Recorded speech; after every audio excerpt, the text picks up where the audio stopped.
in a Japanese court. That's the Tokyo District Court since September of 2024. Now, as that lawsuit was ongoing, a year after that, in September of 2025, the U.S. Patent and Trademark Office granted Nintendo a patent covering a very, very broad topic, which was summoning a sub-character and having it battle on the player's behalf, inclusive of the ability to switch between manual and automatic. Which is insane. You understand that that means that any game where you summon a character on the player's behalf to have it fight in battle would automatically, if this patent fell through, if it didn't fall through, would automatically be any game that has a summon mechanic like that. So like, even if you're playing like a normal, like for example, No Man's Sky is launching a new like tabletop, not tabletop, but like an in-game tabletop like fighting pet game, that would immediately have to be removed or face a cease and desist. Battle modes. So this was a very, very broad patent. And at the time, Nintendo had been pushing several overly broad patents into both Japan and America, and people have been speaking up about this, saying, hey, wait a second, this covers a lot of things. And at the time, people pointed out other games like Persona, Pikmin, World of Warcraft, Diablo, Borderlands, Disgaea. There's a lot of other games that use this same mechanic, and it seems to be problematic, saying, hey, so many... Oh, doesn't Final Fantasy do this as well? And also another one would probably be Expedition 33. If your characters faint, then more of them take their place, right? So like games are using this mechanic. How in the world are they coming up in 2025 all of a sudden patenting this when this is something that has been used before? Well, a very interesting note here is when you're looking at these patent reviews, you're looking at what patents have been filed before, not just the actual games. In fact, the people reviewing it may not actually have played any of the games we just mentioned. However, what we did have was the actual U.S. Patent and Trade Director in November of 2025, just 2 months after that patent was issued, saying, hey, wait a minute, we need to re-examine this Nintendo patent that was granted. And that's very much due to everybody. They've been blowing up that patent office a lot. A lot of people have been very outspoken about this for obvious reasons. If Nintendo wants to sit there and charge $800 for the little piece of shit console and then try to sue everybody under the sun because no one's buying their little piece of shit console that they could brick anytime they want at a whim, well, you know what? Maybe it's time for you to go under. It's time to put you in the box. This out, people saying, wait a second, how did this get approved in the first place? And this is only the second time in a decade in which a director ordered a patent to be re-examined. And they cited prior art as the reason why they were saying, hey, wait, let's look at this again. They're saying that prior art was pretty much the same idea. So they looked through existing patents that are in the U.S. patent system. Yeah, we hear every day, so... If you can only be here for a few minutes, hey man, that's a few minutes, a little extra time that I get. You know what I'm saying? I'll take it. And those included a Konami Any little bit helps, boys. Patent named Yabe, and these are of course named after the people that create them. The Nintendo filed. Maybe whenever I eventually get an editor, I might. But as of right now, no. And I did for a long time. Like a year and a half. I did. But no one was showing up, and I guess maybe the algorithm just didn't like it. So, and it doesn't help that the market for gaming streamers is so fucking saturated. It's so saturated. Everybody under the sun wants to be a gaming, like, it's easy. It's easier compared to reacting, because you actually have to have a little bit of a wrinkly brain in order to react to stuff. But whenever you're gaming, you not only do you have to be good, you have to give good commentary. And honestly, that is pretty easy. So a lot of people will just do that, thinking that, oh, well, I'm going to make a whole lot of money. And then it's just saturated. Very saturated. Pre-owned 2020 Taura patent, and then Bandai Namco had a Shimamoto patent. But compared to like a 9 to 5, this shit's easy. Doesn't matter whether you're gaming or sitting behind and talking about shit. It's so fucking easy. Anytime you hear a streamer say that streaming is hard, they're a fucking idiot. They're a fucking course, moron, the last man. one they looked at was Nintendo's 2022 They're just dumb. Motokura patent. So when they looked at all of those patents together, they said as a whole, actually, they include... You press like a couple buttons and then everything lights up, and then all you gotta do is be entertaining. Like, it's not...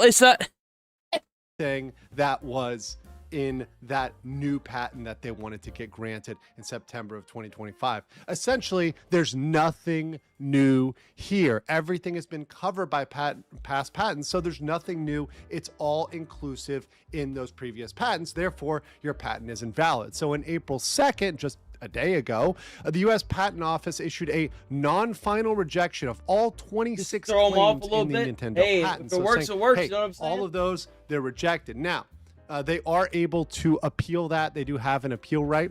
But they said that the invention, this patent, was obvious in the light of prior art. And they said that, hey, it's invalid as a whole because of these previous filings. Now, they've got 2 months to appeal, and they have the possibility of some extensions there. And they've got some arguments on their side to be able to try to come back and try to resurrect maybe some parts of that patent. But that's up to Nintendo's team of lawyers. Now, how does this affect Pokemon versus Pal World? Well, this is a very interesting question because actually there is no direct legal effect. So the U.S. patent does not affect the Japanese patent. There's separate systems, the U.S. patent system, the Japanese patent system.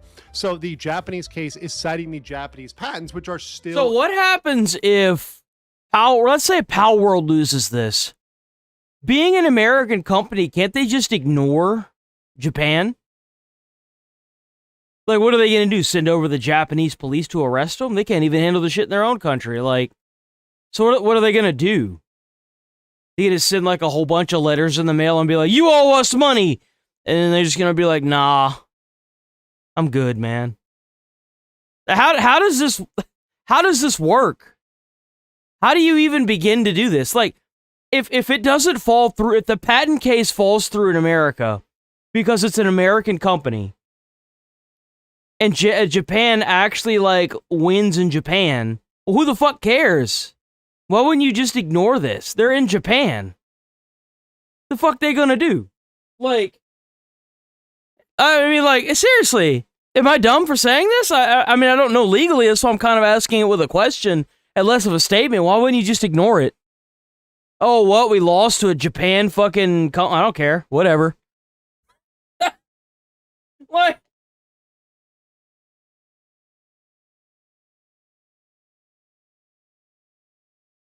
In place, and as a hey, what are they gonna do? Involve creature cap. I mean, I guess if they won in Japan, then Pal World could countersue them using the American the American system. I don't know. I don't know how that would work. I'm not a lawyer, so like all I can do is like speculate. Summoning for battle and riding and mounting, which includes flying. And the Japanese Patent Office is applying that Japanese law and saying, okay, this is Japan. And I want to make a little quick comment. This is a fun time for a justice. Who cares if they ignore our patents and do it over there? I don't care what they do in Japan. Fuck them. I don't care. I live in America. I don't give a shit what they do over there. That ain't my problem. Comment when she commented in the Supreme Court just the other day that stealing a wallet what the fuck would I care? Japanese. No, that doesn't actually work out, and neither does applying the law of one country to another. So we have to keep Japan separate. Sorry, Justice Jackson, you are not in fact Japanese. But let's jump over and continue. So the good thing for Pal World is that this actually just be careful. Anytime you do political stuff, you paint a big target on your back. You want my advice? Do VTubing. Especially if you're a female streamer, do VTubing. That's your best bet. Especially if you're gonna do politics. Don't put your face out there if you don't gotta. I thought about it for a little while. I was like, do I want to do this with my face or without my face? And I'm like, you know what? I don't really care. I just don't. I genuinely just don't fucking care. I just don't care. But, like, don't put yourself in that position if you ain't gotta. it doesn't have a direct legal effect, actually affects the validity of the validity of the other patents in terms of arguing they are invalid. So it strengthens the argument that other Nintendo and Pokemon patents may actually be invalid. And we at this point have a US rejection, but also Japan looking at patents and saying, no, they're not okay. Japan already rejected one Nintendo Pokemon patent on similar grounds, saying there's similar art, right? This art already exists, so we're going to reject this patent. So this could become a pattern for Nintendo, where they're having their patents that they submit more closely scrutinized, maybe even re-examined in Japan. That's always... I don't think that's going to happen. The issue is that the patent office that is denying these patents is in America. The issue is that unless it gets attacked in Japan, not physically, for fuck's sake, if it gets like enough people rallied in Japan against this, then it's gonna fall through in Japan. The issue is that it's the same issue that I had brought up a little bit ago of if Japan wants to uphold these patents for whatever fucking reason and fall through with this, at what point do you just ignore it? When you have like Nintendo, that's a Japanese company, suing everybody around the world, when do you just ignore them? Like that streamer that got his account like disconnected or whatever from Twitch, and then he apparently it was like a minister's son or a prime minister's son or some shit like that, and he like his dad sued the Twitch for like billions of dollars and some shit, and then Twitch just ignored him because they cut off their ability to stream from that country. And it's like, well, yeah, it's because your laws suck. They're not going to change the entirety of Twitch to suit your bullshit. They're not going to fucking pad Twitch for one country. And it just, like, when do we stop just dealing with this nonsense? Possible. So you might have a situation in which they're losing ground in terms of their patent applications. Also, their whole US strategy has been crippled.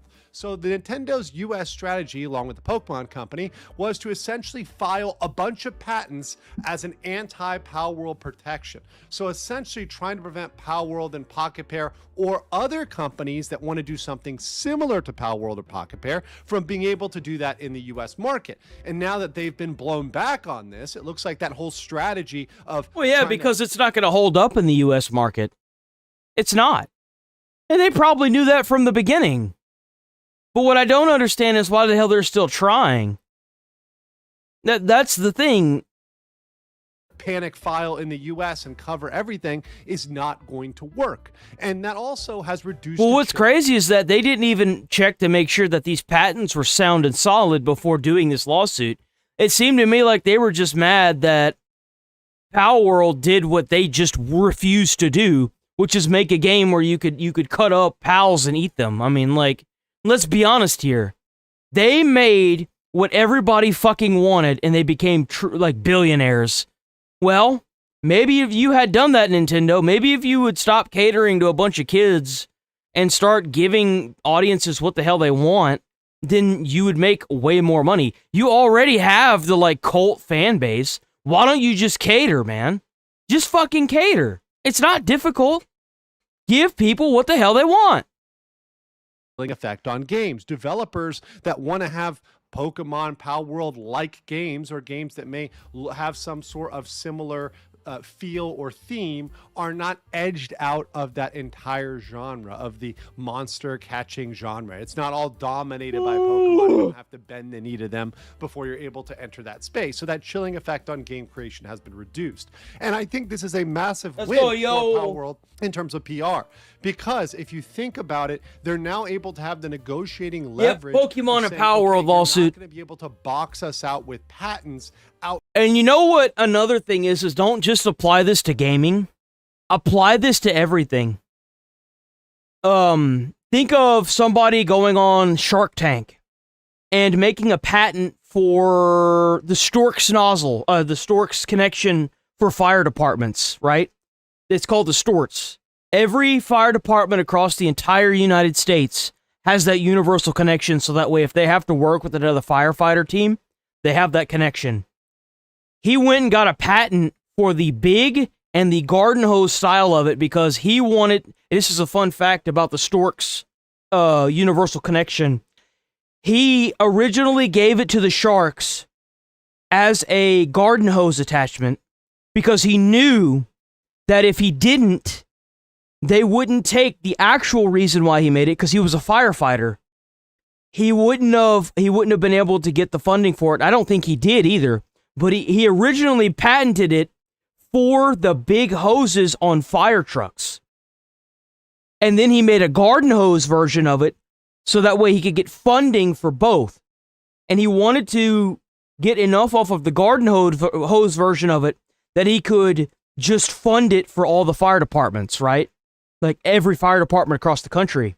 They rejected him, and he had already gotten a patent on the garden hose and the big Stork's connection. So he took it and still became a multi-billionaire. He saved millions of firefighters with that connection. That man should be he should be a picture framed in every goddamn fire station across the entire country. Side of the lawsuit, because there's you need to take this and apply this to anything. Pans, Teflon, like the Storks, any new invention that somebody in America makes, these guys could come up behind, get one up on you, make there a whole bunch of patents, and then slap you with lawsuits to take all your money away, and then make you go under and lose. At what point do we look at this and say, no, absolutely not? Corner them by saying effectively, hey, we're patented out the U.S. market, Pal World. You're not going to be able to enter that. Other companies won't be able to enter that. Then the settlement in their Japanese lawsuit might be less, right? Because they're able to say, hey, you don't have any market to expand. You can't take this game anywhere. But now they can't do that. They can't box them out. Bro, night shifts are rough. Ooh, can't prevent them through these other strategies, and therefore they may have to come to the bargaining table or offer more, or come to some sort of settlement arrangement with Palworld. So here's my judgment: Nintendo losing this patent is certainly a significant setback in its global plans, and the bigger thing is Pokemon's lawfare campaign is failing. It is not working out the way they thought it would. They thought they'd be able to bully them into submission and just submit mass filings that would just be rubber stamped. That's not going to work anymore, it looks like. This is an indirect win for Palworld, and it further inspires them to fight rather than to fold and cave to Nintendo. But I want to know what you guys think about this, and I'll catch you in... W Legal Mindset. All right. So we got some other fun. We covered Rakai. So this is he's barely like 18, man. Like this kid, he's just a kid for the most part. I don't even know if he's 18 yet. I think he's still 17. So he's been blowing up like crazy. He was on a Mr. Beast game show. He's been going crazy. He made a bad decision, which is to follow Nina Lin, and we covered the theft thing that she did and all the SA that she had did to these other streamers. And he ended up trying to do a theft thing, and it backfired on him, got him suspended for a little bit. Came back, he's been doing just fine, but you have to realize that he's still a kid. He's still a kid, man. Like, this guy he's a child, for the most part. He's doing this new thing where he's sniffing the, oh my god, motherfucker. Prediction right here, chat, okay? 3, 2, 1. Soy scream. Pine saw. Pine saw. Now, not a lot of people know this. Pine saw could kill you. It can. And not by ingesting it. I have actually, whenever I was going through my academy, the fire chiefs there that said that they have shown up on sites in like a house where they used too much pine saw and they walked in and people were passed out, Pine Sol can kill you. The odor from Pine Sol, the chemicals that it gives off, will absolutely kill you if you're not careful. If you have children, I would highly recommend using something else. Pine Sol can fuck you up. It can.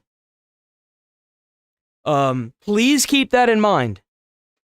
Bitch, I'm telling you, like, when I wake up, sniff the Pine Sol. I'm talking about before I eat, I sniff the Pine Sol. I'm talking about, bitch, before I even take a shower, a little sniff. It just smells so good. And it's like, I don't know what it is. And my mom been telling me to stop sniffing Pine Sol. But nigga, He's got an addiction to Pine Sol. He can't stop sniffing it. I'm telling you, chat. I'm telling y'all. This Chat, what in the gosh darn is a Pine Sol? Pine Sol smells. He's French Canadian. You don't know what Pine Sol is? It must be an American thing, bro. Like, it's like a smell, like, it just smells so good. And I'm not influencing y'all to smell Pine it. Sol is a floor cleaner. That's what Pine Sol is. It's a floor cleaner. It's what you pour in a bucket of, usually like hot water. You definitely don't want to just use a bucket of fucking Pine Sol. That will fuck you right up.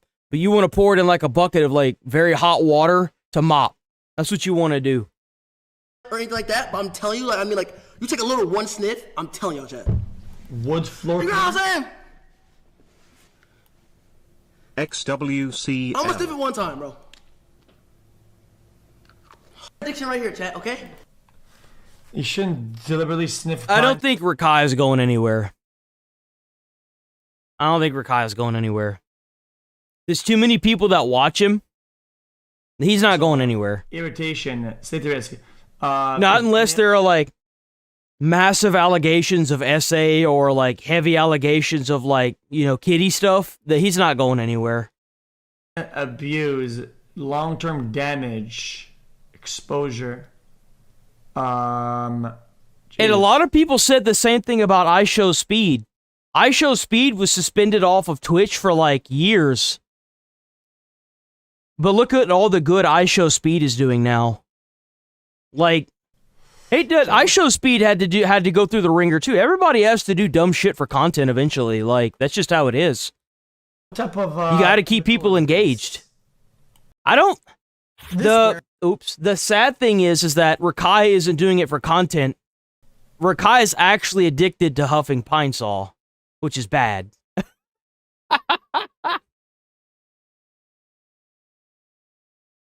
So I said I was going to cover this yesterday, but then I didn't.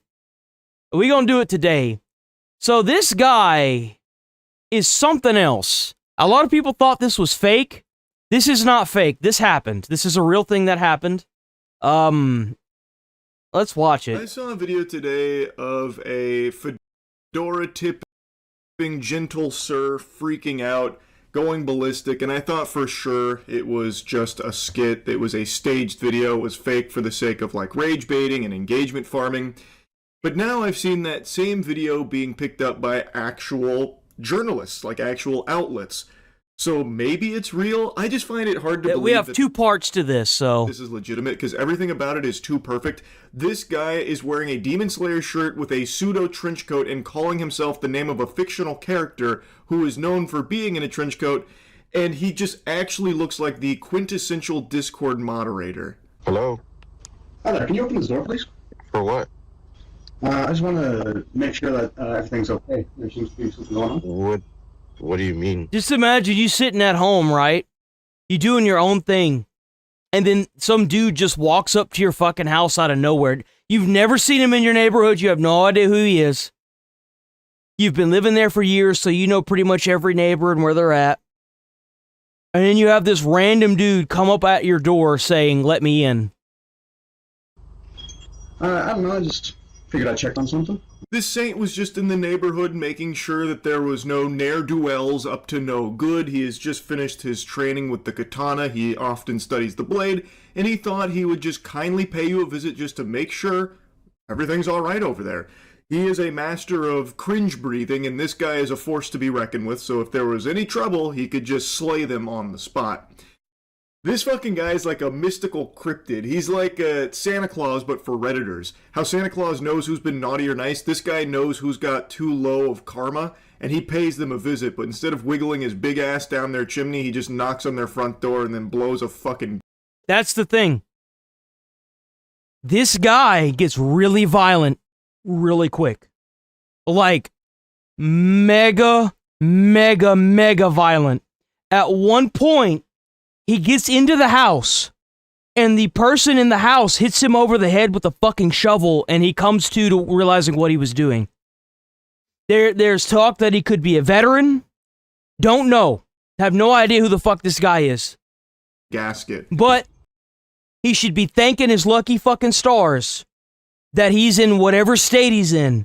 Because if he had been doing this outside the door of a Texas resident, and that Texas resident had a gun, and he called the police and set foot outside that house, the stand your ground laws that we have would justify him being shot. I don't know if it uphold in court, but the stand your ground law, like that's how violent this man gets. He gets violent.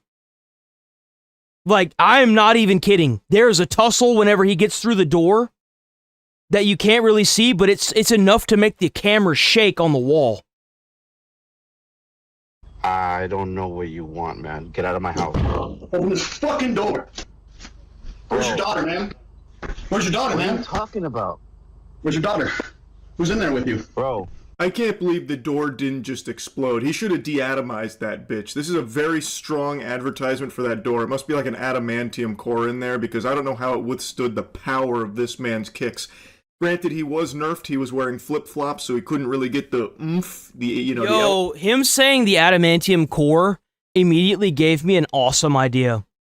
If I ever get a house again, I'm gonna drill a big-ass hole in the center of it, and I'm gonna try to find somebody to make like a Tony Stark chest arc, and I'm gonna put that bitch on the door, and I'm gonna wire that bitch up to where it lights up at night.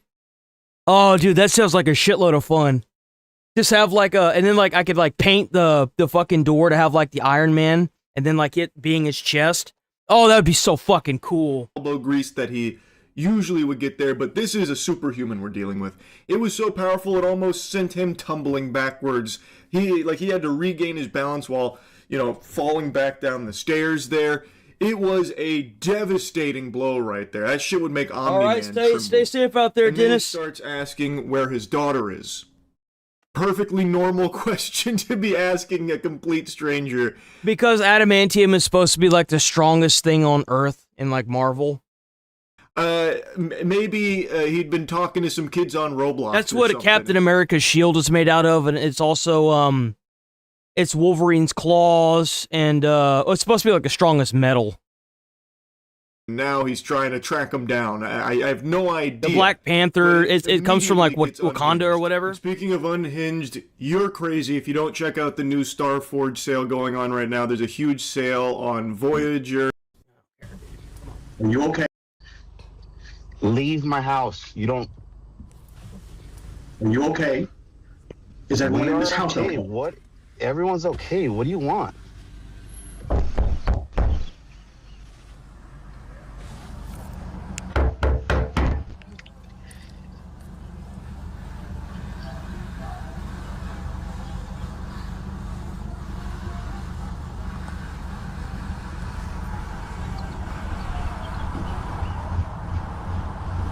That's eerie, dude. That is so eerie. It's hard to tell because of the quality on the Ring doorbell, but he's actually activating his Sharingan right now. It's about to get serious. There, crap. This is steal. Can you leave my house, please? Can you open the door, please? I think the guy on the Ring cam is actually at home. I'm almost fairly certain. You have nothing to do with my house. Can you leave my house? You know what my name is? I don't know who you are. You don't belong to this neighborhood. That's for sure. This is my neighborhood, though. Yeah, I live there. I don't know you. My name is Harry Dresden, motherfucker. Open the door. This is my neighborhood. Open the fucking door. Yeah, that's the thing I mentioned at the start. He calls himself Harry Dresden, which is a fictional character from something called the Dresden Files. He's a professional wizard who solves supernatural crime. This is what I'm saying. Like, I find it so hard to believe that this is real. Like, I think this guy has some form of, like, PTSD because apparently he was a veteran. But at the same time, if you've got it this bad, bro, you don't need to be out in the general population. You need to be in a box. And you need to be put in that box before somebody forces you in that box. he's the one that just offers that up out of nowhere. It feels like they were trying to really dial up, like, the amount of cringe, so now he's trying to pretend that he's a professional wizard and investigator.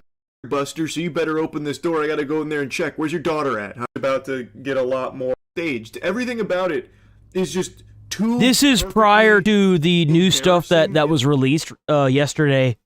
Like, shit, I think he's still under the impression that it's fake, but it's not fake. It's not fake. Are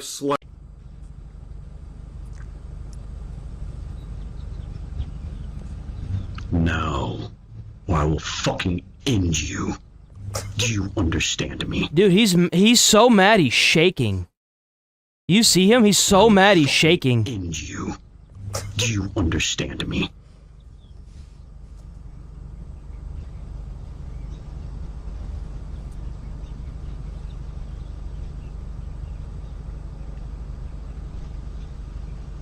Now you better start soul. No.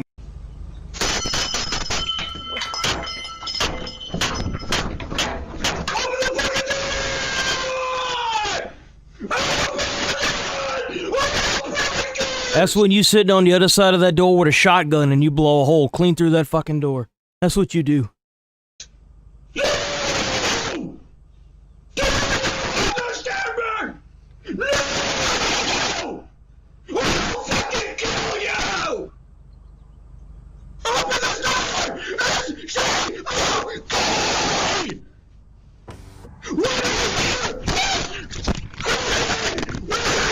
Scary. Aura so powerful I was trembling through the computer screen and it wasn't even my Ring doorbell.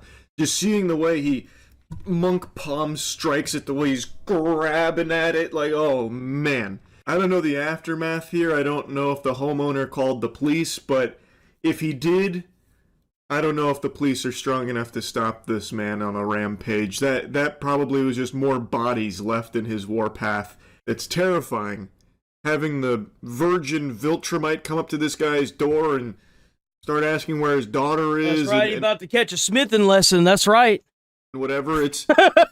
what a wild set of circumstances. Yes, this is the resident of Smith & Wesson. Here, and what an interesting freakout.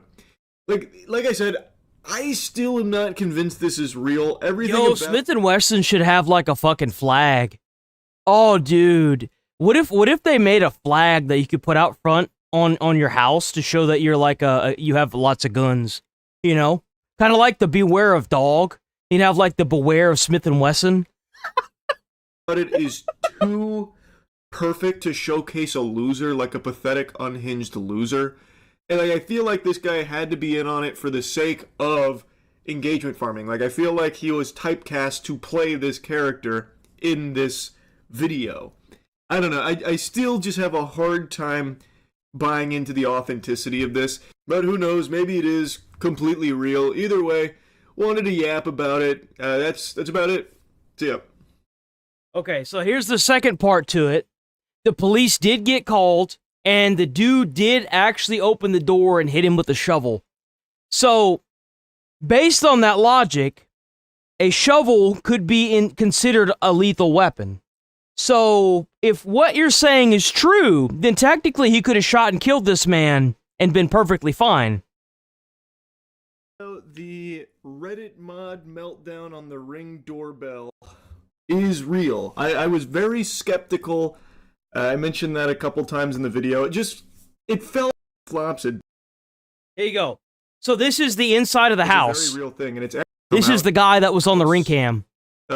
Which is what you hear. You hear that? Where the fuck is she? There he is. That's the guy. He opened the door.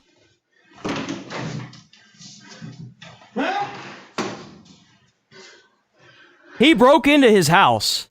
I thought he let the guy in. He broke into that house. He actually broke through that front door into that guy's house. I thought he let him in. That explains it. That's why the tussle's gonna happen back behind this camera. Victor, you are out! Bam! Bam! Oops. Finger slipped. So he's asking where the fuck is she? I'm assuming it's the daughter that he was talking about at the door. He starts opening these doors like it's a Scooby-Doo chase scene, like looking around. And he seems like he's in like a trance almost. Like No, he doesn't. I think the homeowner lives literally there by himself. I don't think he has anybody there other than him. Episode of Psychosis. It is what it looks like to me, and he's asking for someone named Victor. And I don't give a fuck what it is. When you break into someone's house and you're screaming and showing that kind of like behavior, bro, you get capped. That's on you. If you knew you had that kind of problem, you have that kind of psychosis, your ass needs to be in an asylum. You don't need to be out and about breaking it. Like, what would have happened if there was actually a child in that house? And this dude walked in there, kidnapped that child, and drove off with them, thinking that the little girl was kidnapped or some shit. Bro, like, no. Like, if you got to handle your business, brother. You in here breaking into people's houses in a neighborhood that you don't even fucking belong in. You don't need to be out and about with whatever fucking demons you got. You need to be in a fucking white padded room, rocking back and forth, singing the ice cream song. You know what I'm saying? That's where you need to be. I don't know who he's looking for, maybe Victor Von Doom or something, I have no fucking clue, but he's looking for Victor and trying to locate... Like, now, I didn't even realize this dude broke through the door. He broke through the fucking door into that house. That's insane. Some girl that he believes is in distress? Here you go. You around? Huh? You like raping little girls? That's a big-ass dude, too. He's not small. That's a big motherfucker.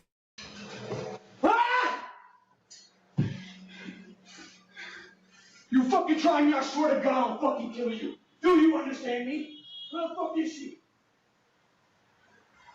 So I don't know who he's talking to there. In the comments, dude, just go. The poster Shut up. That they know who this happened to, which is how they he keeps, I guess, just taking a cruise through the neighborhood. It's a little quiet, but you can hear him say, "Are you okay? Are you okay?" And he didn't know this guy picked this house.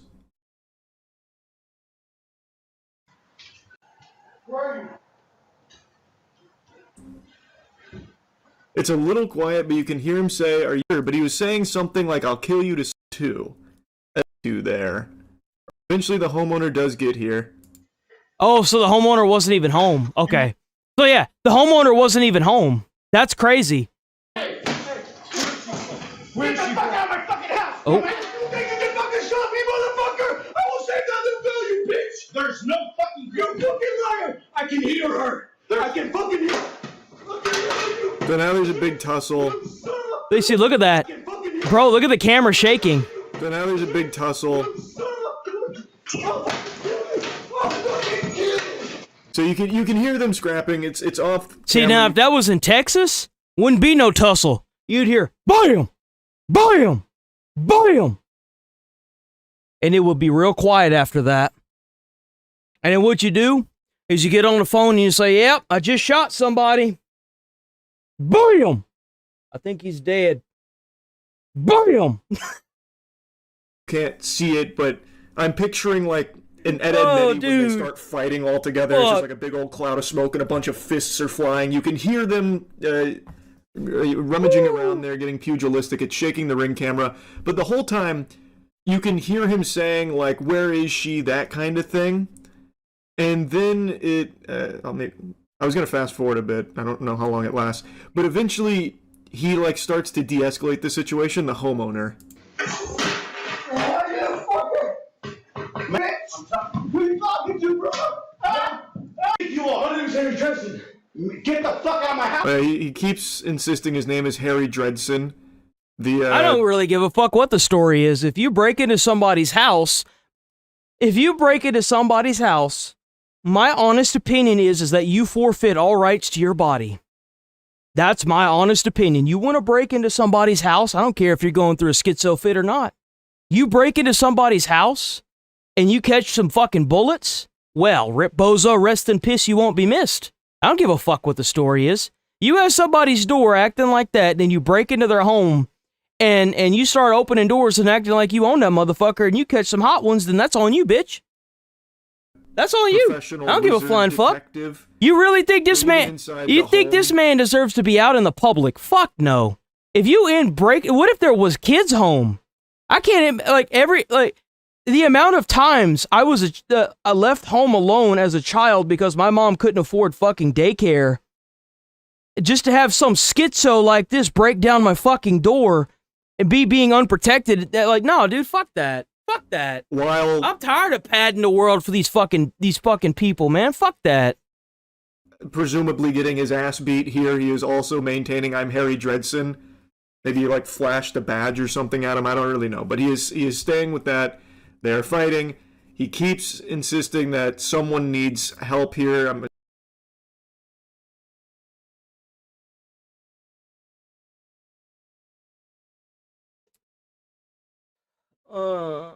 His soul's born, blah, blah, blah. Wait, where's he at?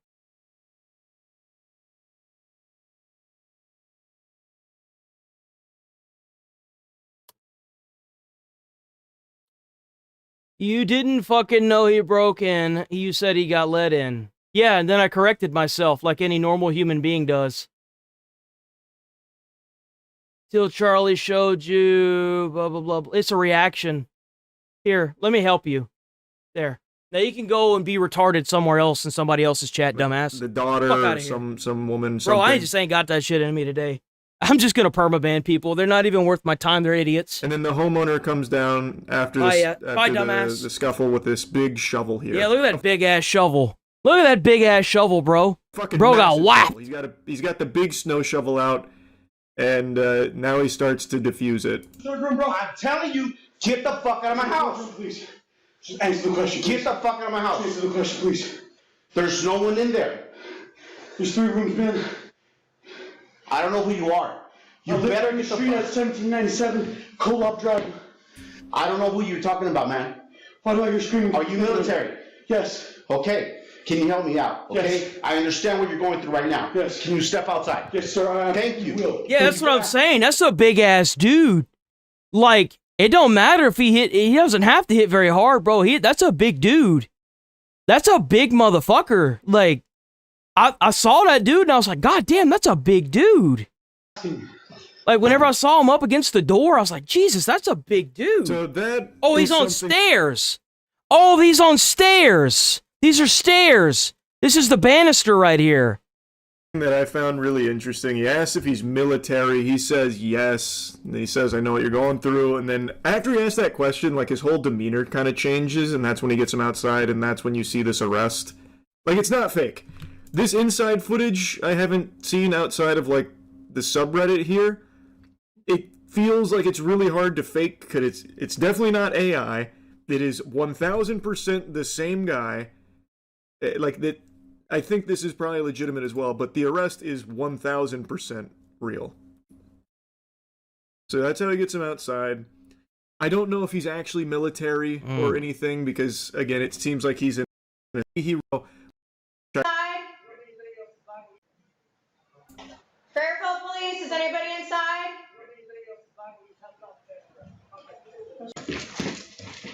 Fairfield Police Department. So did I'm confused. So is that the back door? Because did he come through the front door? Like, why are the police going through the back door? Like, where is the front door to this place? How big is this damn place? And then outside, they take him away in cuffs. No, or I will fucking end you. He rang the bell. The fight is on. Mm-hmm.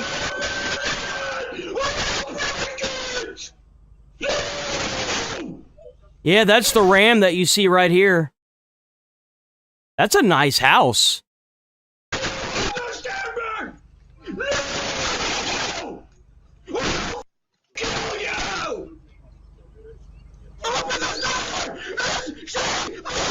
You see that statement right there of him not opening the door and then him saying he'll fucking kill you if you don't, and then him breaking into the house is absolutely grounds to kill this man. Absolutely. He threatened your life, broke down your door for not opening the door, and is now in your house, and you show up, you like, rip bozo. Rip bozo. Like, sounding straight out of an old Xbox Live lobby right there. Don't move.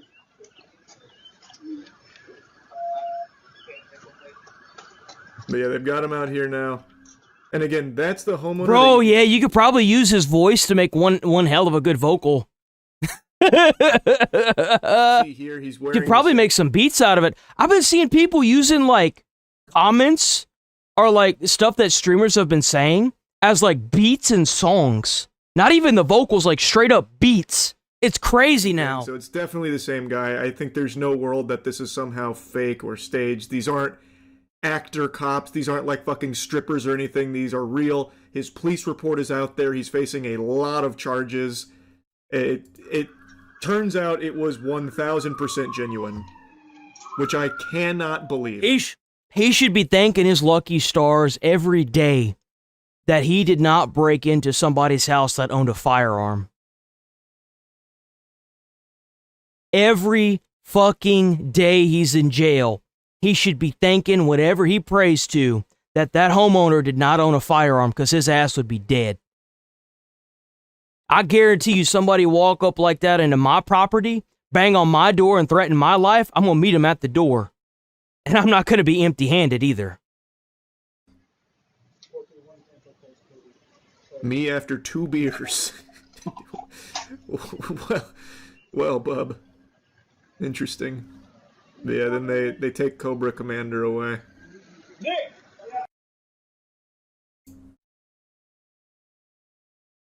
It was real.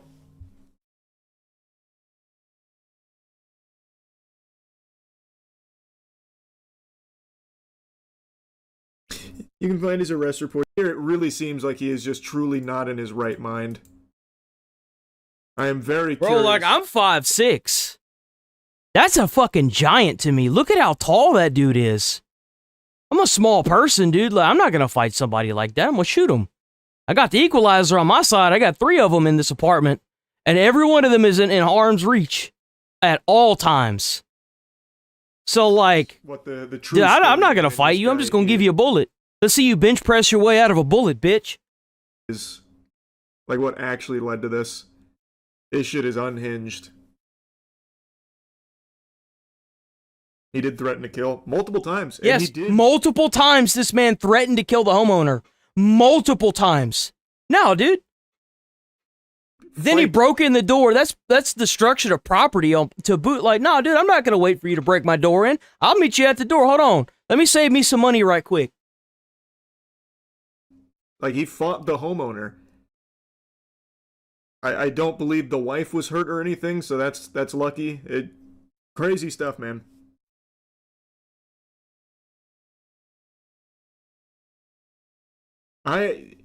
He's honestly lucky he didn't get shot. Exactly. Like at the door and certainly inside. In the house, absolutely. Oh yeah, no, dude, like 100%.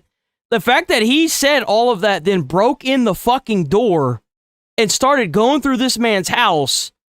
Holy shit! What a fucking schizo! Like, opening doors and slamming shit and like making threats, presumably at the wife that is apparently hiding in there. Oh my god, his wife is... Oh, dude, hell no. I would drop this motherfucker like a pile of shit. Oh, absolutely. Dude, his wife was in there? Oh my god. Oh, hell no. Like, it's lucky no, he bro. didn't lose his life.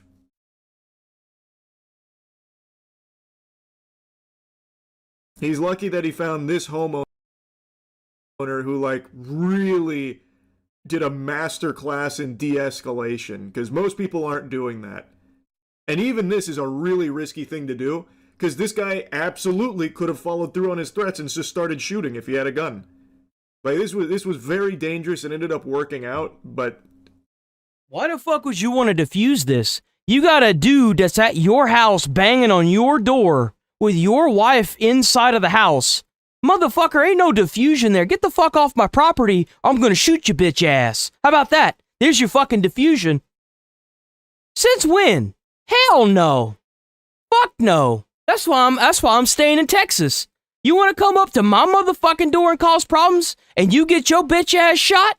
Well, that's your own fucking problem, not mine. You the one that's 6 feet under. Bitch. Fuck that. That's not how it's gonna play out most of the time. No, man. diffusal. Fuck diffusal. Shoot that bitch and ask questions later. He broke into that dude's house with his wife home, sitting there saying he's gonna kill them. Fuck that. This guy would have absolutely been shot in most other places.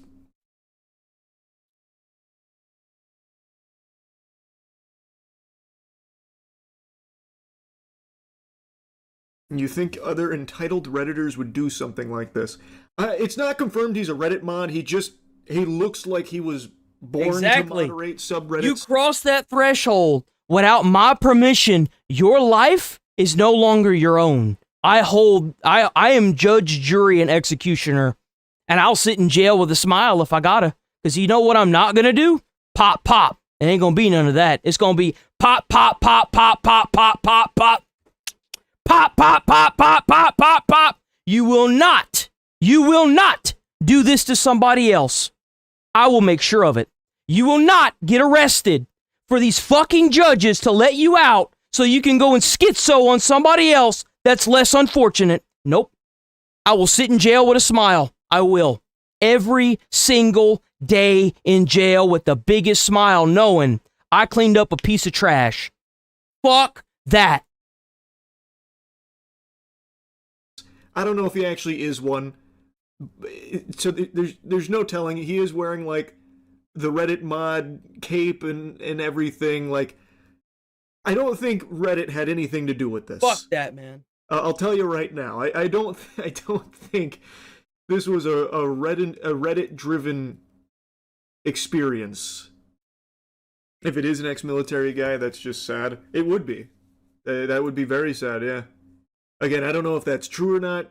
I don't think he was in his right mind, so I don't.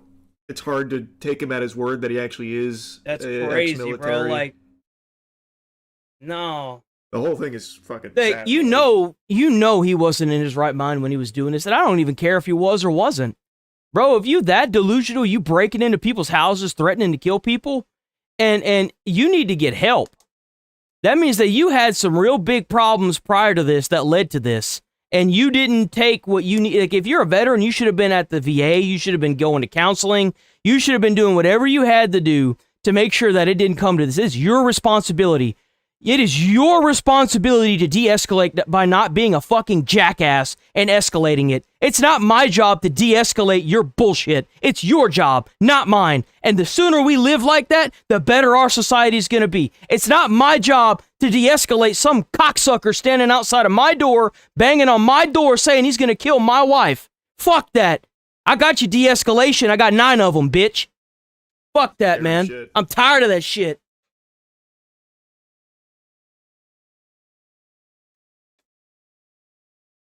I couldn't even imagine that kind of shit happening. That's the kind of thing you use to like scare kids with, like finish your broccoli, otherwise fucking Fuck that shit. Absolutely not. Talking about nah, hell nah. Nope. We got 2 Tectone videos. Tectone,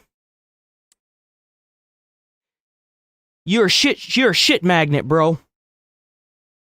I don't know what it is with you, but the stream that I reacted to knocked out my internet. Okay? No more. Girls, just kidding. If you're a woman, a reminder, get the fuck off my channel. Unless you got a lot of money you want to give it to me. Anyways, Hassan has now gotten into beef with a congressman of the United States by the name of Randy Fine.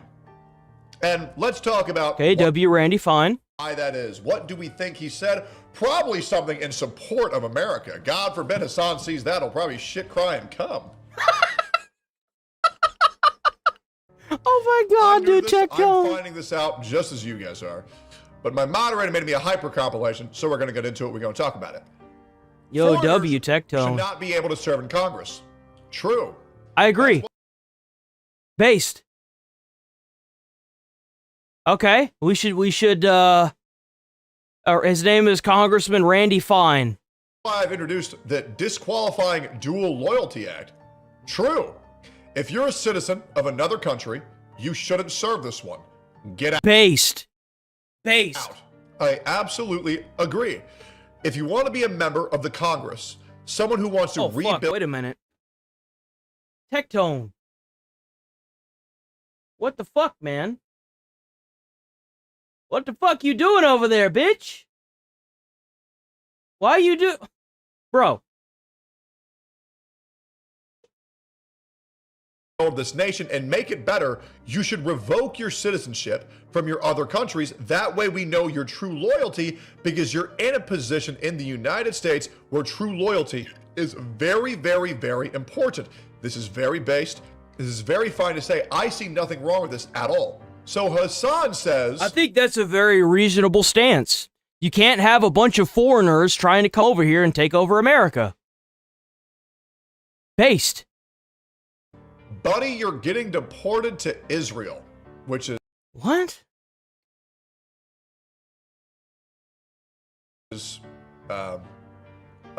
something to say, I suppose. Which Congressman Randy Fine says, I was born in the United States. My parents were born in the United States. That's right. Two of my grandparents That's were right. born in the United States more than 100 years ago. Neither of the other two were born in Israel.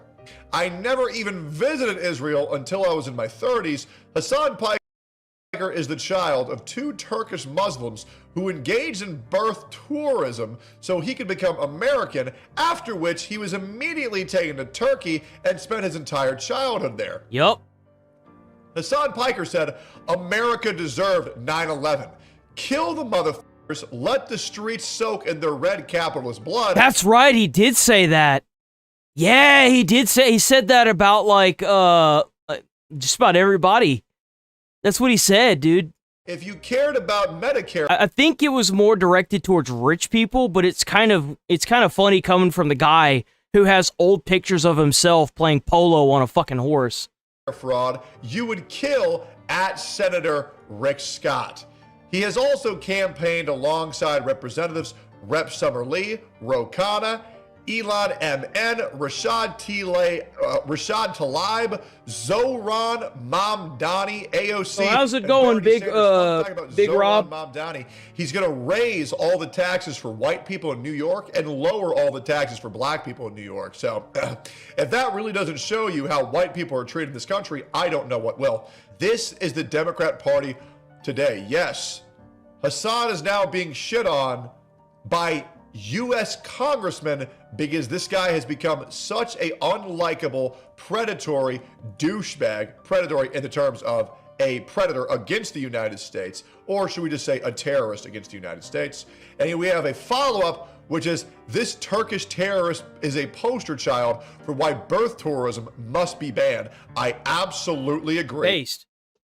So I think what we're seeing now, and JD Vance is the first example of this, is we're seeing a younger generation that's finally old enough to be in our politics, and they grew up with, basic common sense and decency and the internet. So now we're about to see another shift in a lot of stuff. If we can get these boomers out of office fast enough to get the people like Congressman Randy Fine in, you could be seeing a huge shift in the internet and policies with the internet, laws with the internet. You could be seeing a huge shift in this foreign birth tourism and these damn anchor babies. You're going to see a lot of shift towards actual patriotism coming back in America and more Americans dealing with less bullshit and less of this, you should feel bad for where you're at in your culture because slavery, I hate to break it to you, but every country in the world at one point or another has had it in their country. and some of them still do. Like, this whole mentality of, well, you had to, kill an entire group of people. You did too. What are you talking about? Everybody's done it. Every culture that exists today is it exists because an entire culture of people at some point was buried under either their own, like, either a blood war or slaves that have been, like, for example, the Great Wall of China. They have actual slaves built into the mortar of the wall. Like, every country has done it. Hate to break it to you, that's just how it is. You do not get citizenship if two of your legal fucking parents come here and have a baby on American soil. And it should be revoked up to at least 15 years starting today. Of course, Democrats can't get enough of that guy with even more fun quotes. Hamas is 1,000 times better. Overall, that's a terrorist organization, my guy. Hamas will kill you if you're a peaceful protester protesting against Hamas. That's a terrorist organization. My favorite flag is Hezbollah. China is the country that represents everything I love. If you cared well, then move there. If you love it so damn much, then move there. No one's asking you to be here. You could move there, and you have the resources to do it. You have money. Why don't you? Could it be because you don't believe it? Air fraud, you would kill Rick Scott. This is the country that defeated the USSR, unfortunately. Hassan Piker is a jihadist. Why don't we just say a f***ing terrorist? And by the way, Hassan said if any of these higher ups ever defamed him, he would seek a defamation lawsuit, a lawsuit to stop these people because the other people aren't worth his time. It's not just because they're telling the truth, Hassan Piker. No, it's because they're a waste of your time. You want to know why you don't sue people like Nuxtaku? Because you know he's telling the truth. Hassan, you know you were an unlikable, un-American, terrorist-loving piece of shit. Everybody knows this shit, and I'm glad. I mean, like, how many times we've covered Hassan, and he just can't seem to stay out of the light in a negative manner.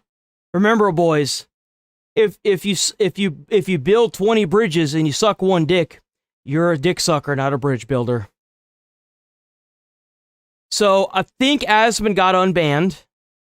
He should be streaming starting today. So we will most likely be reacting to some fresh Asmund Gold content tomorrow, boys. Asmund Gold is returned. Asmund Gold got banned recently on Twitch. The reason why he got banned was for a due to the bullshit fact reason. that he said that he didn't care what third world illiterate goat herders have to say about America, which is the truth. And you would expect somebody that lives in a foreign country to say the same thing about America, but would they get in trouble? No. Not at all. Banned for 1 week, do that. He got banned for saying the thing that everybody on Earth is already thinking. Yes. No one wants to go to these third world countries where they don't allow... That's when it turns from protecting a community into violation of freedom of speech. I said this in a comment on a video where I had covered Asmund Gold's band. He needs to rally a team together of lawyers, and the next time this happens, he needs to sue the fuck out of Twitch for violating his freedom of speech. That's what he needs to do. He doesn't need to sue Amazon. He needs to sue Twitch. Because they are violating your constitutional right, freedom of speech. He did not threaten anybody. He did not wish death upon anybody. He did not advocate for the death of anybody. He gave his own honest personal opinion and said he didn't care. And in his words, it would be, I don't care about what he had said, right? That's what he said, the third world goat herders, right? It doesn't make sense for him to be suppressed, because that's what it is, suppression.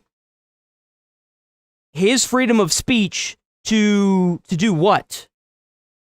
Who does this help? It helps nobody.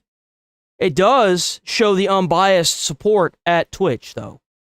Women to talk. Well, wait a minute. Okay, well, Most people don't want that. Anyways, they don't want to go to these third world countries where they don't allow women to talk or wear clothes or voice an opinion and kill gay people for merely being different. Nobody really wants to take these. And that is a good point.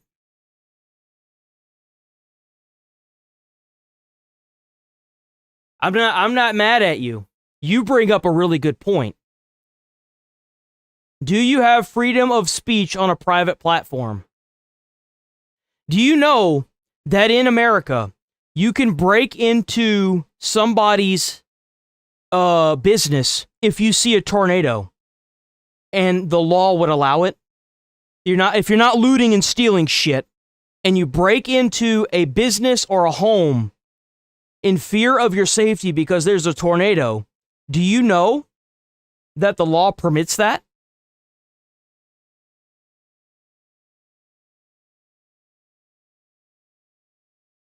Why is it that these platforms, because they're private, can censor your freedom of speech? If anything, it's a job. If you're getting paid on a platform, it's a job. You shouldn't have your freedom of speech suppressed because of some weird fucking loophole. Oh, we live in a federally protected country. Yeah, but I could own a private company in that federally protected country, and I can still do war crimes. Do you understand how that immediately falls apart? I'm going to light somebody on fire with gas because it's my private property. That wouldn't follow through in any other aspect. Why does it fall through whenever it has to do with your freedom of speech? Why should you be scared if you're not advocating for death or violence to say what you think to somebody at a job? You're not advocating for fighting somebody. You're not assaulting anybody. You're not calling anybody names. And it doesn't even imply that it's them. Why should you be scared of that? That's what we need to be thinking about. You're looking at a sliver of the problem. I want to look at the whole picture.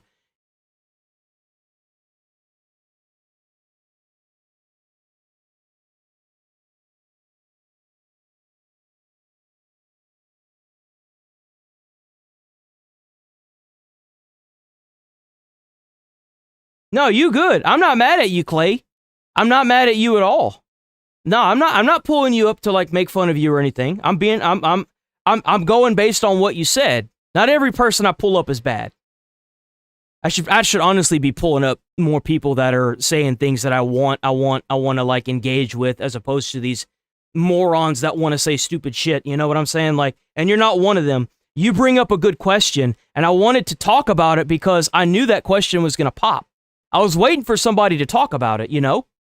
So that's why I was like, well, like, here's another good example. If you have child labor at a job in America, and you've got the federal government knocking on your door, and they tell you, well, it's private property, I can have child labor because it's my private property, well, that wouldn't fall through, would it? Since when did we allow suppression of freedom of speech just because it's a private property? Hello? When was that ever okay? You live on this soil, on America's soil. You don't live in your own private property. America, the government can take your property anytime they want. You seem to think that because you're in America, you actually can own. Like, if the government needs to take your shit, they're going to take your shit. And you know why? Because they got bigger guns than us. That's why. That's all there is to it. And I'm okay with that. You know why? Because in order to secure freedom and safety, you have to give up some rights. That's just all there is to it. If you need to take a house near the Canada border to make missiles, missile protection systems, in the off chance that Canada decides to attack America, well, I guess I'm having to move now. That's how it is. But it's not like they can just take your property and give you nothing. They pay you. Like, people's opinions seriously because it's barbaric. They're savages. They live in mud huts and they f*** goats. Nobody really wants to take these opinions seriously. So Asmund got banned for saying the thing that we're all already thinking, or at least saying the things that we've all said, but he just said it a little bit louder. Well, he said it because he's got a little bit louder and he's got a bigger audience. But the thing is that it doesn't matter. He didn't violate their terms of service. That, like, even whenever you want to apply this private or private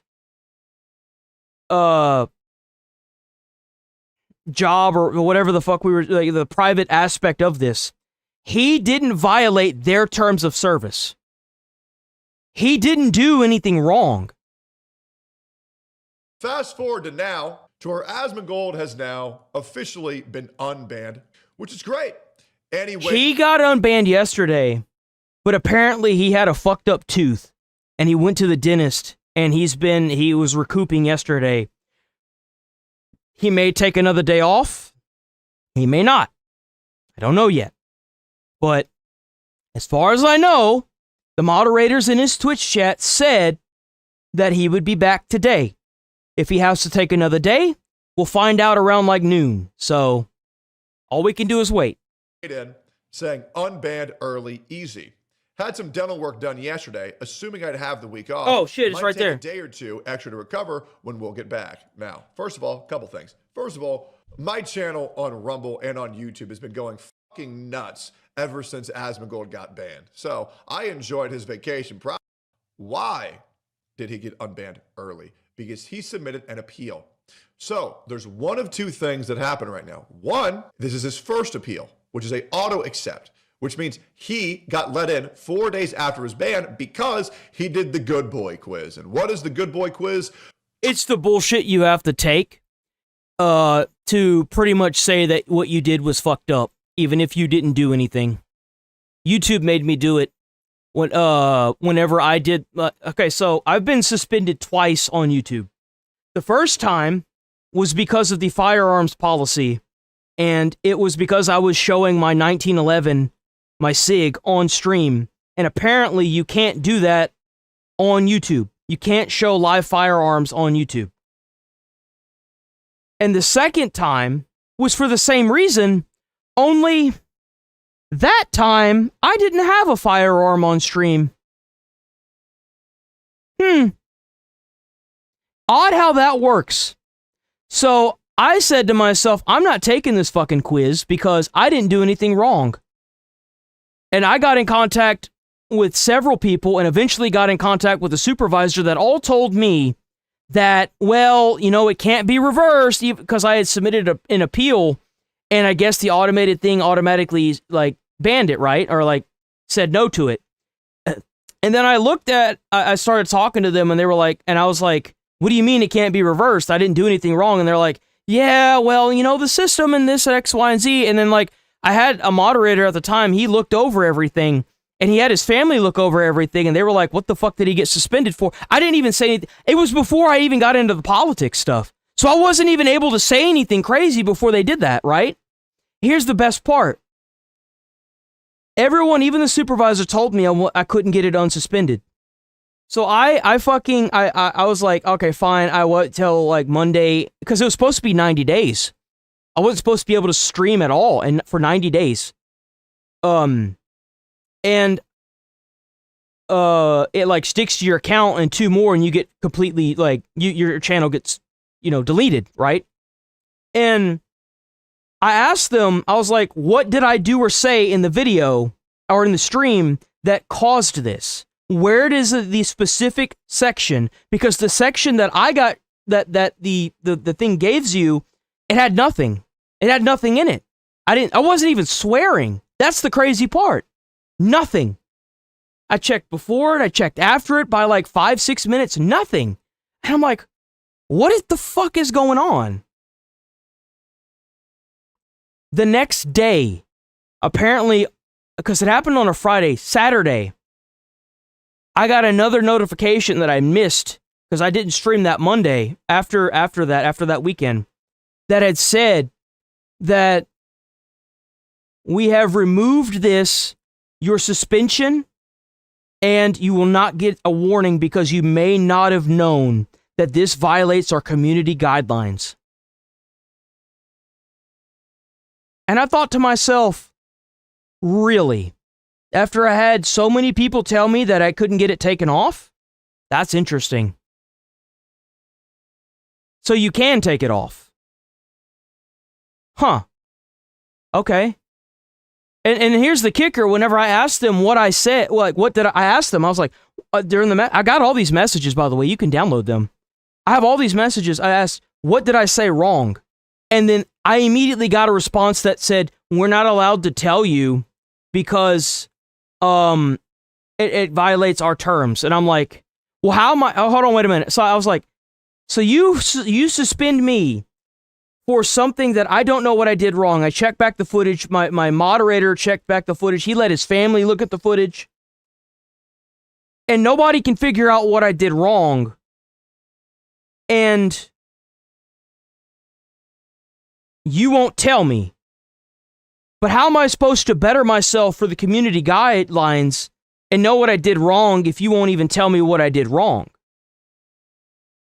How does that work? How am I supposed to make sure I don't do it again? How? Never got an answer back. Well, it's not to protect the community. It's a form of suppression. It's a form of suppression that if I had a lawyer team, I immediately would be sending a cease and desist. You know why? Because it's dog shit. That's why. The only reason why these private companies are getting away with this is because nobody's fucking sued them yet. That's why. They don't want to deal with the headache. I would. I absolutely would. You want to give me a headache? It's time for us both to have a headache.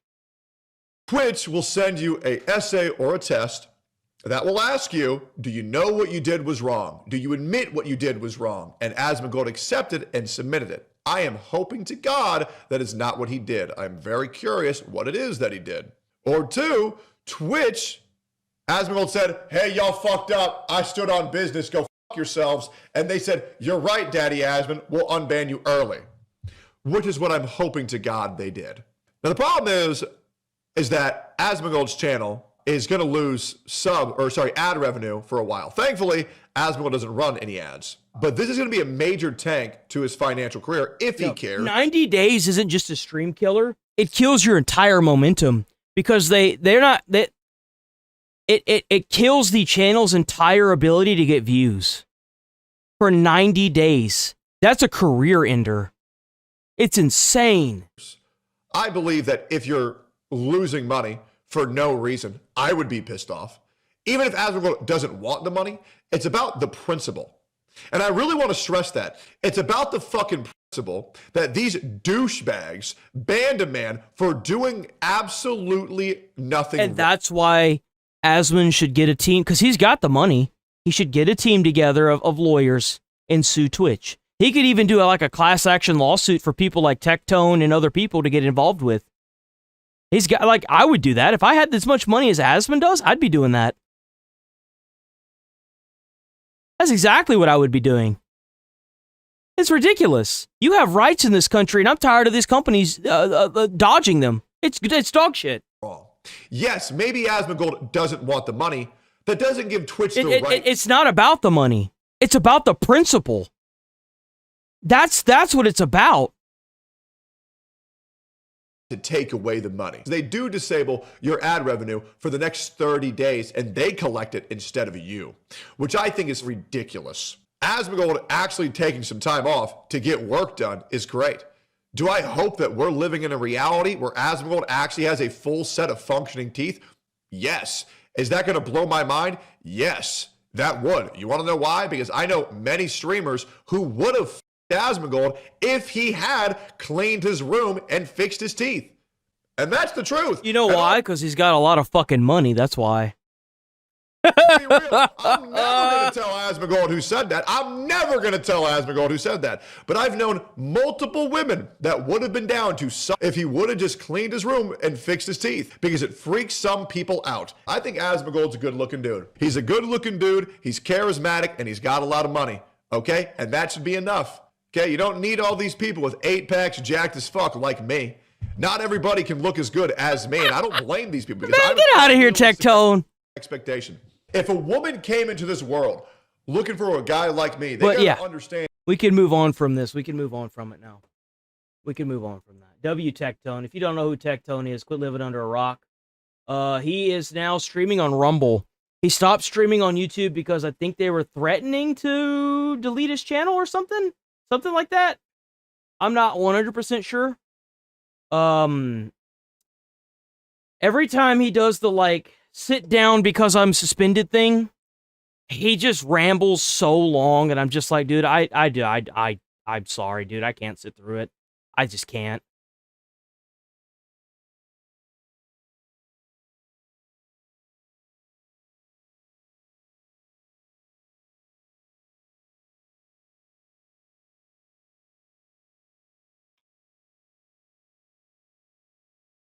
All right.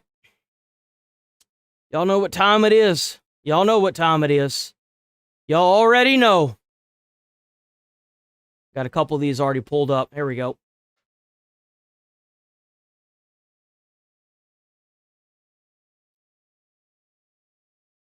Well, there it is. Iran talks end in Pakistan with no peace deal. So when the bomb's going to start getting dropped? Lots of news to get to, so let's start with that. Starting off with the Operation Epic Fury, Vice President J.D. Vance says U.S. negotiators are likely leaving Pakistan without a deal after marathon talks with Iran came up empty. Yep. We have been at it now for 21 hours, and we've had a number of substantive discussions with the Iranians. That's the good news. The bad news is that we have not reached an agreement, and I think that's bad news for Iran much more than it's bad news for the United States of America. So we go back to the United States having not come to an agreement. We've made very clear what our red lines are. We've made that as clear as we possibly could, and they have chosen not to accept our terms. 21 hours. Wow. Chief Foreign Correspondent Trey Inks joining us now from Tel Aviv with the very latest. Good morning, Trey. Yeah, hey guys, good morning. After 21 hours of talks in Islamabad, Pakistan, there is no deal. I didn't. I mean, these guys haven't changed what they wanted to do since day one. They don't want peace. They want to do whatever they want and instill the fear and terror that they put on their own people. That's what they want to do to the world. Hell no. With Iran, No. Vice President J.D. Vance was joined by Special Envoys Witkoff. I mean, how many times do you have to take the IRGC and the Iranian regime to the table with these quote-unquote peace talks and until you're just like, dude, y'all just keep wanting the same thing? It's not, no, just no. After the meeting and said this. The simple fact is that we need to see an affirmative commitment that they will not seek a nuclear weapon, and they will not seek the tools that would enable them to quickly achieve a nuclear weapon. That is the core goal How's it of going, the President of the Tony? United States, and that's what we've tried to achieve through these negotiations. Reports indicate there are still gaps on the issues of uranium enrichment, control of the Strait of Hormuz, and the release of frozen Iranian assets. There are now questions about what comes next amid an ongoing U.S. military buildup across the Middle East that includes more transport planes landing here each day. President Trump spoke over the weekend about the situation. Let me just tell you, we win, no matter what. We've defeated their military. They have no navy. 158 ships are underwater, undersea. Yes, sir. Yes, sir. Yes, ma'am. Either way, doing pretty good. Pretty good. By the way, if y'all new here, sub to the channel. We're here every single day, 8 a.m. to 11:30 a.m. Central Time. Every day we're here. So sub to the channel. Like I said, we're covering everything, all this new goodies, all the stuff, man. We got all the stuff. All of it. Imagine a country Soon we're going to get Asmongold back, and when Asmongold is back, we'll have that also during the middle of the day. So we'll probably start as long as everything goes well with Tectone's content. We'll probably have some Tectone thrown in there throughout the week. We also got a Chris Hansen videos, if I can find one that YouTube is just like going to fuck off with. I got permission from Chris Hansen to react to his stuff. I don't know why YouTube's being such a dickhead. 28 mine droppers. You think that's nice? Yo, W high fives. W for the 100 joules. Also, we got a channel membership. Check out the channel membership. It's just me. I have no editor. I do everything for the channel. Check out the channel membership. I made all the emotes myself, so check it out. See what's good. You know what I'm saying? They're all at the bottom of the sea. As the talks are ongoing in Islamabad, Israel and W Hezbollah... channel members, by the way, I should be saying that. W all the channel members, W everybody that shows up every day and continues to watch. Please hit like on the stream. Hitting like on the stream helps out with the views as well. You don't have to stick around, but if you like it, I would definitely recommend subbing to the channel because we're every day. Continued to trade blows with Hezbollah Even if launching you miss drones the and stream, rockets into the northern stream's Israel, always and up. the Israelis striking southern Lebanon. The campaign is not over yet, but it is already clear. We have historic achievements. I want to remember where we were. Iran tried to encircle us with a stranglehold. Hamas in Gaza, Hezbollah in Lebanon, the Assad regime in Syria, the militias in Iraq, the Houthis in Yemen. Iran itself, they wanted to strangle us, and we are strangling them. They threatened us with annihilation, and they are now fighting to survive.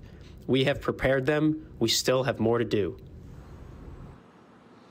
Israel's Prime Minister Benjamin Netanyahu there saying the campaign is not over yet. Guys?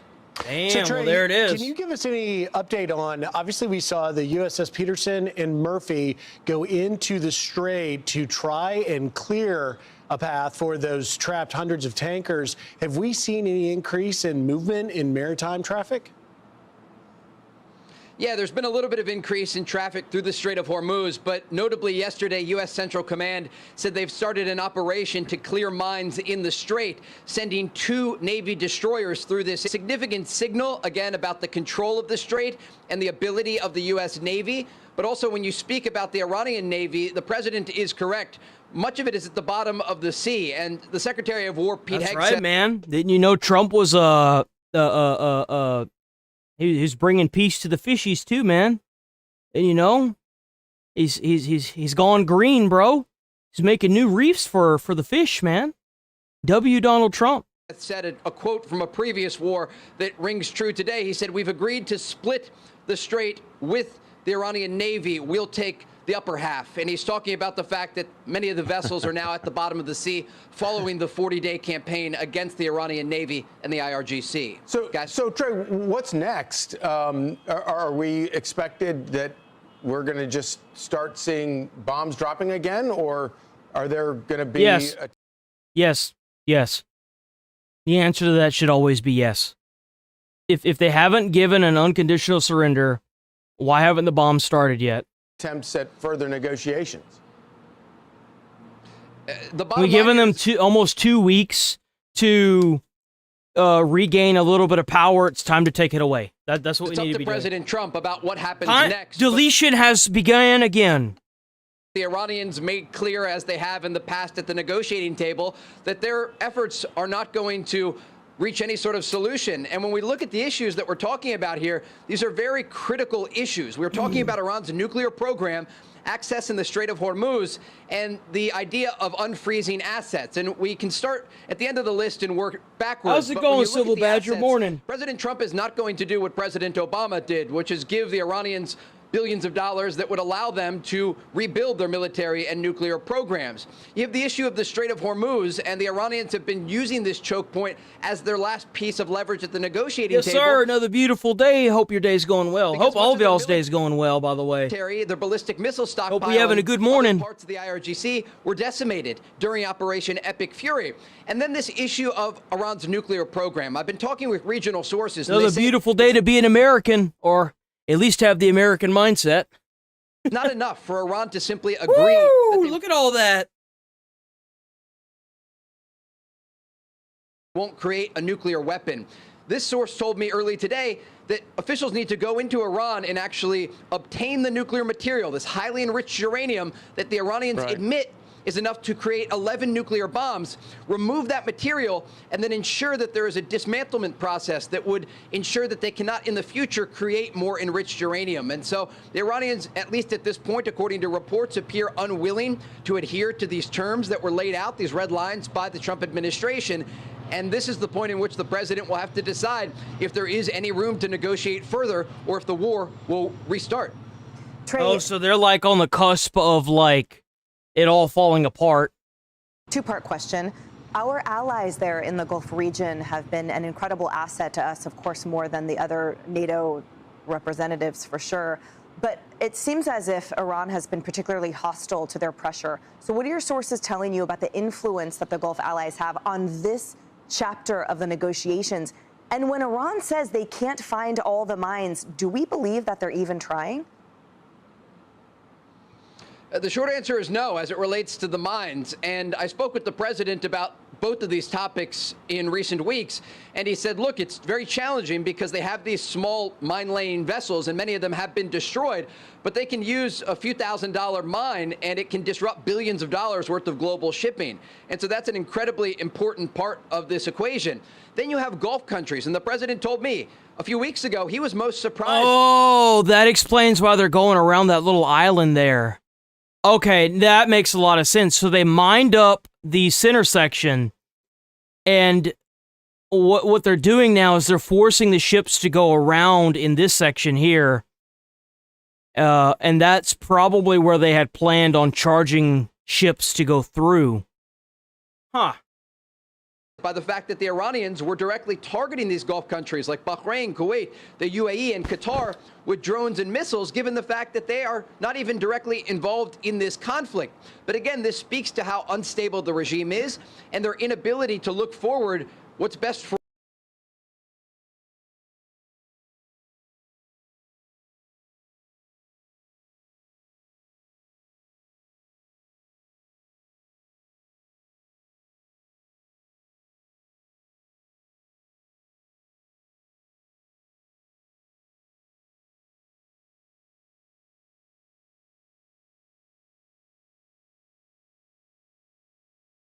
their own country. And we've seen that just in the past Go take your 48 pills, hours. man. They came Get to up outta here. Islamabad, Pakistan, and they were unwilling to make concessions. And we heard even today, the Speaker of Iran's parliament, one of the main negotiators for the Iranian regime, trying to blame the United States for these talks not working out. The reality is the Iranian regime was largely destroyed.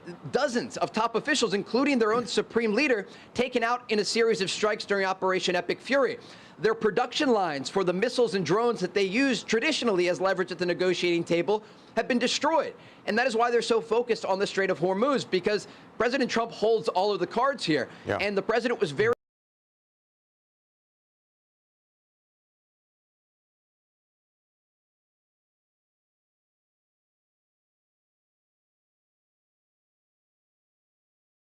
People here but disagree with what you're saying about why are they here listening if they don't like what you say. I don't know. Maybe it's like it has to be like some form of propaganda pushing. That's the only conclusion I can come to. They are trying to emotionally manipulate people, trying to attack them, trying to do everything they can to silence you. And that's the only thing that I can think of. Seriously, it's some form of paid propaganda pushing, maybe like third world bots, I don't know. But it happens every single stream. Every stream, there are people that get in, call me a child, talk about the bathrobe, talk about the fucking hoodie, talk about how I should change this, how I should do that. I'm going to do what I want, and you know what the best part of it is?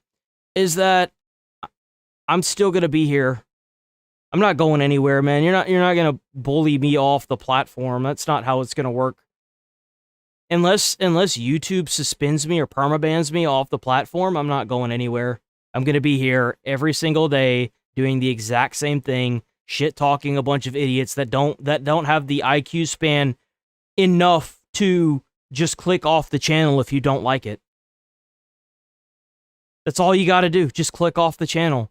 No one asks about your comments. No one cares. And 9 times out of 10, I'm going to pull you up, embarrass you, and permaban you. Like, you're just wasting your time because I'm going to get content out of it. I'm going to get paid making fun of your stupidity. That's the best part about it. I don't mind it because I make content out of it and it's funny.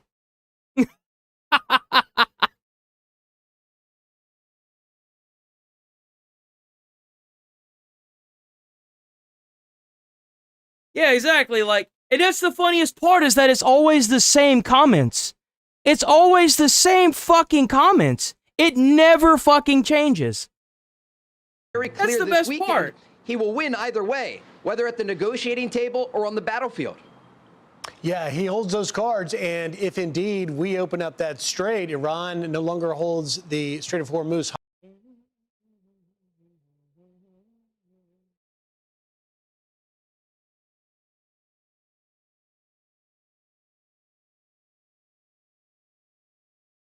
Unless, of course, you say a comment like that, in which case you get reported. Because that's hate speech. Enjoy your suspension. Bye-bye now. Hostage card, either. Trey Yingst, Live Force in Tel Aviv. Trey, thank you very much. Thank you, Trey. Safe. Yeah, it's really interesting to think about all the ways that the advantages are accruing to President Trump here. Not only, as you mentioned, the allies in the area are more fed up with Iran than they ever have been. The country has been decimated. The military has been decimated.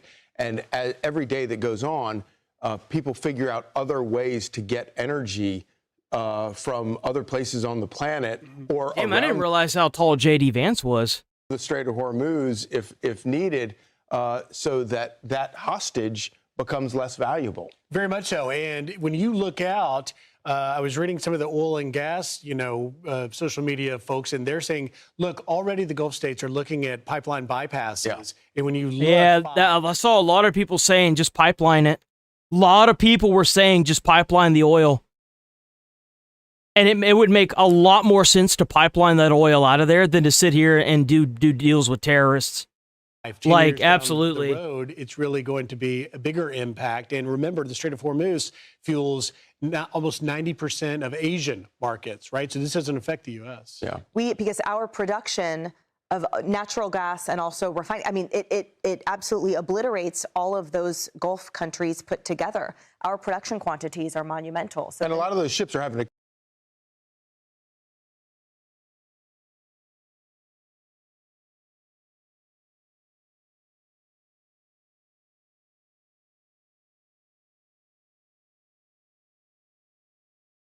You know why people watch me?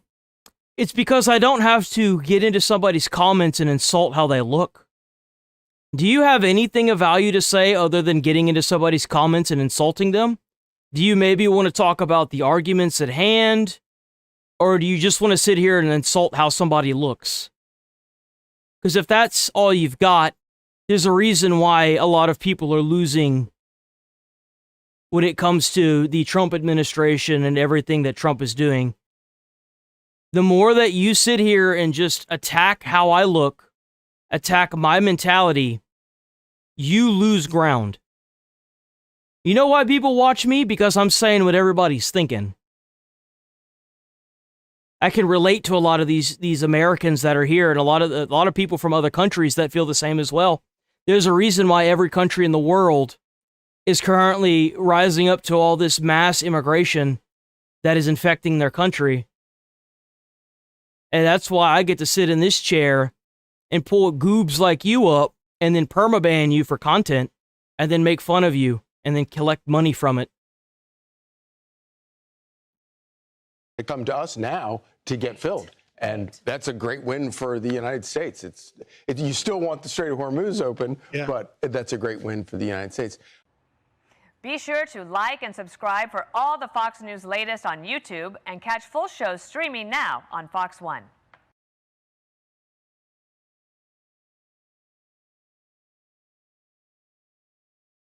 Nobody watches you. Looks are irrelevant. You just don't seem very bright. You know what's fun? Is that I'm definitely smarter than you because I don't watch a channel that I disagree with. I watch channels that line up with what I want. Why are you here? I'm smart enough to know that if I'm watching a channel that I don't agree with, I just don't watch it. I damn sure don't comment in it. I'm smart enough to know that. Why aren't you smart enough to know that? If you don't like the content, then don't watch it, dumbass. Don't comment. If you interact with a piece of content, you're going to get more of that content. What the hell? We win regardless. We've defeated them militarily. They've dropped a couple. What the hell? Come on, guys. that third world mentality, man. I'm telling you, man. You call them water mines in the boat. We've defeated all of their water boats, too. Their Navy has gone 158 ships. They have 28 water droppers, mine droppers, they call them. All of them are sunk. They probably That's right. Number one bathrobe, hoodie streamer. That's right. I got the double standard, man. You know what I'm saying? Mines in the Ultimate water. standard. Sweepers out there. We're sweeping the strait. Whether we make a deal or not makes no difference to me. U.S. peace talks with Iran ending without a deal, but President Trump saying it doesn't even matter. Trump and Central Command confirming U.S. forces are now on a mine clearance mission in the Strait of Hormuz. Get paid to talk shit. Where do I sign up? Well, first you have to do a long fucking time. A long time. This channel was made in 2016 specifically to do content. Long time of busting your ass with no views and no nothing, evolving and changing. And then eventually, for a little bit, you'll get a little bit of views. Then it'll die out. And then you'll get a little bit more views a few years later. And then it'll die out. Then eventually you'll start making a little bit of money. Not enough to live off of, but just enough. And then hopefully one day, you know, I can give you the rest of that story because I'm still going through it. U.S. Navy Lieutenant Commander Tom Sauer. I'm not quite there yet. Specialist with extensive experience in Iran and the Strait of Hormuz joining us now. And Tom, there's no... I'm in Texas. I wear the hoodie. Because my headphones they fucking hurt my ears.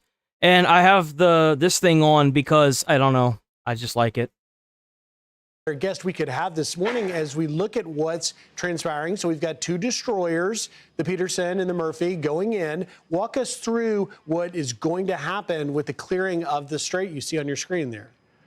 Sure. Thanks so much for having me. And I just got to I'm in say, Houston. I am so insanely W Houston. W Houston and W NASA. Of my former teammates and my Navy EOD brothers who are getting ready to do the job that Navy EOD has been training for and preparing for longer than I've been alive. Oh, that's right. I have a Discord and Sticks posted in the Discord. I'm actually kind of surprised he's not here today. He must have gotten busy. That they are the Iranians are ambushing IRGC members now. He posted a video there in the Discord, and I'm like, dude, it's about damn time. They started doing that a little bit later last week. They started ambushing IRGC members. It's about damn time.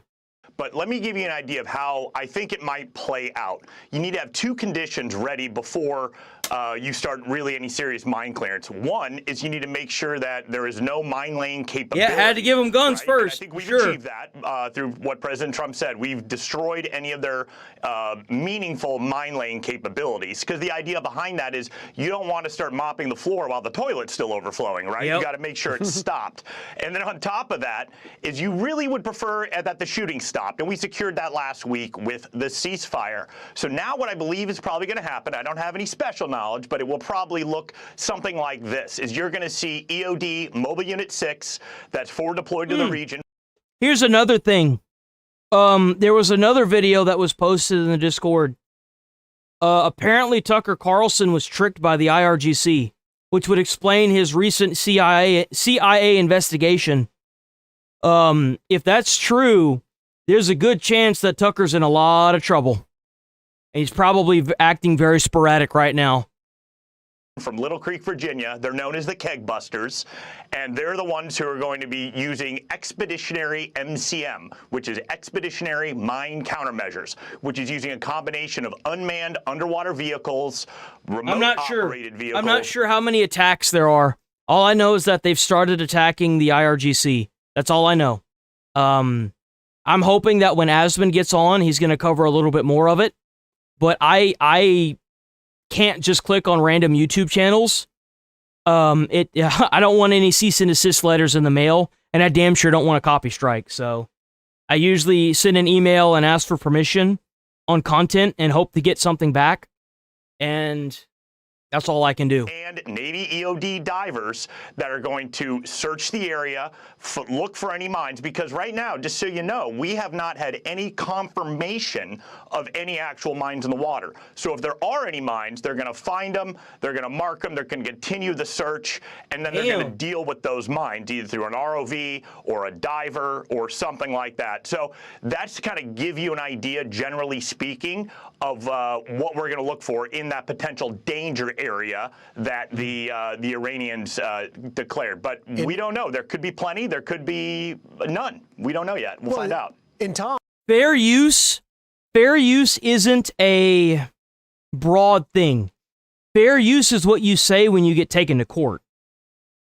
You can say your video was fair use, but at the end of the day, if I react to MSNBC and everything you say is right, YouTube has a strike first, ask questions later policy. So what will happen is let's say MSNBC strikes the video. That means that I'm on the 90-day waiting period again. 90 days of being blacklisted, no views, and not being able to upload, right? I can appeal it, but I have to keep in mind that if I appeal that and they submit legal documents on YouTube, I got to go to court now. So that's how that system works. I just would rather bypass that whole thing and send an email in advance and get permission. Because the last thing I need is a cease and desist. In this area you're talking about, it's just about 1,400 square miles. Iran appears to not know what they have there. How much does that complicate things if indeed they don't know where their mines are? Dude, Trump is busting his ass, bro. Like, did you see that he was down at the UFC yesterday? He appeared at the UFC. Bro, he's everywhere, man. He must have like seven clones or something. It's really hard to find a mine even when you lay it yourself. He's everywhere. So, I don't expect too much out of the Iranians. I'm pretty sure they're just doing indiscriminate mining with whatever they could. So obviously, I think it stands to reason that the first area they should search is that suspected danger area. Search that and then search everywhere else. Now, the thing is that doesn't happen overnight. It's going to take a few days at least. It's probably one of the most exciting, the exciting jobs for Navy EOD. And one thing I just have to ask is to the CENTCOM commander, Admiral Cooper, Brad, if you're listening to this and you have any openings for a 45-year-old former Navy EOD guy who's not quite as fast or as strong as he used to be, I'm asking for a friend. Just reach out. That'd be great. Careful, Tom. You might get called up, but that's the crazy part. You realize that Trump made that ballroom and he didn't use a single American dime? He used, he did the same thing that he did with the ballroom that he did with the military whenever the military wasn't getting funding. He used it like a third-party resource. It's like some rich dude paid for it all. Like, that's crazy. Is a former Trump special envoy and co-chair of American Security at the America First Policy Institute, and he joins me now. General, welcome to the show. Look, Sticks, there he is. I was wondering what was going on with you. I was like, dude, where's Sticks at? I was just talking about you. In these talks, saying they have lines that they will not cross. So how do we get closer to finally bringing an end to this conflict once and for all? What the president has done is just totally demolish their military. Their fleet is at the bottom of the Persian Gulf. They're enriched. How? Trump lowered taxes. What are you talking about, bro? He made no tax on tip, no tax on overtime. What do you mean? He lowered that for Americans. Now, if he takes it from a bunch of rich people, I don't give a fuck. They got so much money, they don't even know what to do with it. Fuck them. Uranium is gone, and everything about him is driven us to this negotiation period where we have a good negotiations team on the ground. Oh, how's it going, Davidson? Forward. What I would say, though, when you look at this negotiation that's happening today, the one guy from the Iranian side I'd watch out for is Arachi. He's their foreign minister. Sub to the channel, y'all. I'm here every day. I'm here every single day. Every day from 8 a.m. to 11:30 a.m. Central Time, because I'm in Texas, every day. Even on the weekends, I even streamed this past holiday. It was Easter, I believe. Yep, I was live there too. If you ever miss a stream, don't stress about it. The streams are always up. And I also stream to Twitch, Rumble, and Kick, along with YouTube, big and small. So there's also the. If y'all in the Shorts feed, I would stay in the Shorts version because that's where all the craziness happens. Like anytime I pull up chat, it's in that feed. But yeah, check it out. I also got that channel membership. New viewers, constant viewers, all the time viewers. Hell yeah. He actually wrote a book on negotiation. You can't take down the Hydra unless you cut off his internet, apparently. So if I ever catch a suspension on a platform, I will be live the next day on a different platform. Called The Power of Negotiation. His parents were rug merchants, and it's sort of like you or I walking into a store and try to buy something and there was no price tag on it, so it's all haggling. But I think that we are coming in with all the cards. We know what we want. Oh yeah, and also like the stream. Liking the stream helps get more like-minded people into the stream. So the Strait of Hormuz, we can spreads do that. the word. You either do it voluntarily, or we're going to make you open it. And that's where you want to be at. So the current state is, I think we all ought to sit back and watch these negotiations play out. Thank y'all. Thank all of y'all that show up every day or tune in like maybe once or twice a week. Every little tiny bit helps, boys. Every little bit helps keep me in this chair. You may not think it, but every time you comment on a new video or short that I upload or stream, or you like it, or you like comments in that video, every little bit pushes me a little bit higher, one little tiny tick up in the algorithm. And W all the people that have been doing that, W all the people that try to do that, but don't get around to doing it. It's okay. It's the thought that counts. Maybe one day you'll actually start doing it. It's okay. I get it. I get it. I understand. I would advise the Iranians, be very careful. History has not shown this to go well for any party that's fought back on negotiations. They should realize they That's don't right. have Every day I'm hustling. The cards. That's right. We can make sure that we destroy their economic potential as well. Just let us figure this out, how to open up the Strait of Hormuz. We can do it if we have to militarily.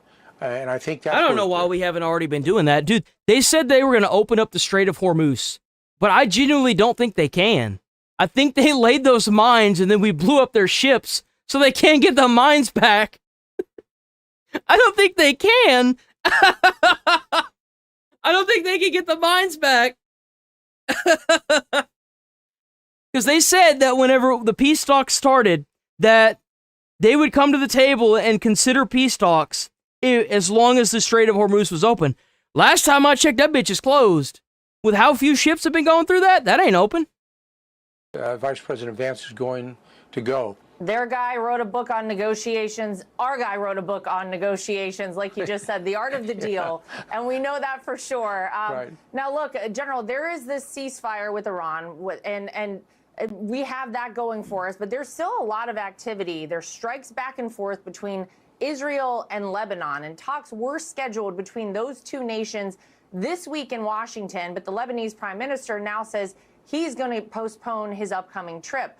So how do you see that potentially impacting these peace talks, or maybe even our alliance with Israel, considering Iran has maintained that Lebanon is included in the ceasefire and the U.S. says they're not? Yeah, I would disassociate the two. Don't bring them both together. Because of Hezbollah, which is based out of Lebanon, the United Nations actually put in UNIFIL in there. They actually made sure that south of the Litani River, that they would control it. They haven't done that. The UN has just absolutely failed on making sure that the Hezbollah has not been south of the Litani. And I think the Israelis have to fight for their own survival. And they have to fight against the Strait's not open, though. It's not open. If you look at the radar for it, it's still shut. And the ships aren't going through it anymore. They're going up around an island now instead of just going straight through it. And I think it's genuinely because of all the damn mines everywhere.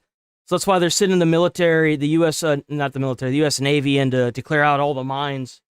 But as of, current stance, it's not open. It's very much so still closed. The Iran regime is doing what the Iran regime does best, and that's manipulation and lying tactics in order to facilitate a I don't know what they're stalling for. They're stalling for something, but in order to stall long enough for whatever the fuck they're trying to do. And that's really what's going on here. Per the usual, big surprise, the tactic that they've been doing for 47 years still isn't working. We kind of need to disassociate Lebanon from what's happening with Iran. So I would kind of say to the Lebanese and to the Iranians and the Israelis, this is yours to figure out. It's separate from what we're doing in Iran as well. They have to keep making sure that their people are safe in Israel, and they're going to do that. So you kind of, this is where I'm talking about negotiations. They're going to try to muddy the water, meaning the Iranians are. They're kind of going to throw things in there. Arachi's good at that. And we have to be very careful about that. Remember in The Art of the Deal, which I thought was one of the great lines, that the President of the United States, when he wrote that book, one of the articles he wrote in there, be ready to walk away. I think you're right. I think all the leaders that were running the IRGC, they're just all dead and their navies under the ocean, dude. Like, I think, and I said that whenever this first started, whenever the Ayatollah was taken out and they were praising a cardboard cutout of another dude. I'm like, I don't think they know what the hell they're doing. They're literally like a chicken with their head cut off, running around. I don't think they have any idea what the hell they're doing. Bad deal. He'll do that. He'll look at the Iranians and say, thank you very much. We're not going to do it. We're out of there. Yeah, no, there's no doubt about it. He's not going to give up anything that he feels is necessary for this deal. And you say the UN hasn't done their job. Another group who doesn't feel like they've done their job is our NATO ally.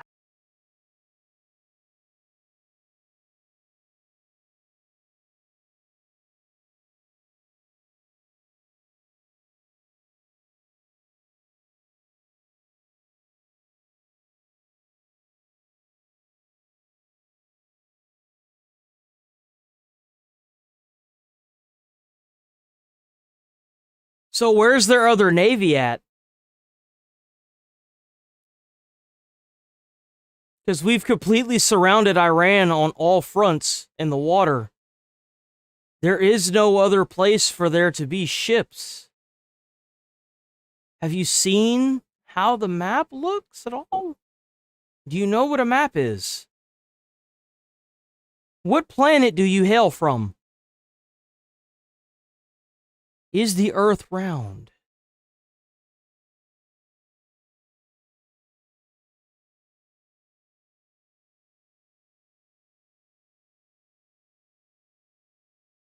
Let me guess. He's just a roach? Yeah, we're not going to waste time on this.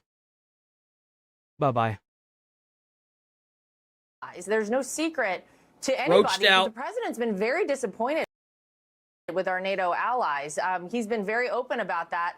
Now, this week, you saw the NATO Secretary General in D.C. Right. It sounds like even he understands the president's frustration with what's gone on with our allies. I think it's just a bunch of people from a third world that are literally being kept illiterate like how slaves were back in the day. Like, they weren't allowed to read or write. So they're given these accounts and they're fed AI propaganda of them winning the war so they can go out and try to fight for this regime on the internet and push this mentality where you should feel bad for what's going on. And the issue is that it's not working. And instead of continuing to do this, maybe you should, I don't know, do something else. Because this negative propaganda pushing isn't working. It's not. It never will. It hasn't worked in Minneapolis. It hasn't worked all over the country. It hasn't worked since Trump has taken office and people have decided that they're tired of being told that they should feel bad for something they didn't do. That's just how it is, man. Sorry, but your generations of keeping people fed with communist books and the lack of internet or the affordability of their internet is only going to affect your country. It will not hurt us as Americans because we can find as much information as we want all across the internet and all across legacy media. The sooner you come to terms with that, the sooner you could actually maybe kind of sort of start winning the war if it's not too late. But last time I checked, most of your stuff has been deleted and yeeted. You know what I'm saying? Like, maybe, kinda. Do you think, though, General, we're going to start to see our European allies finally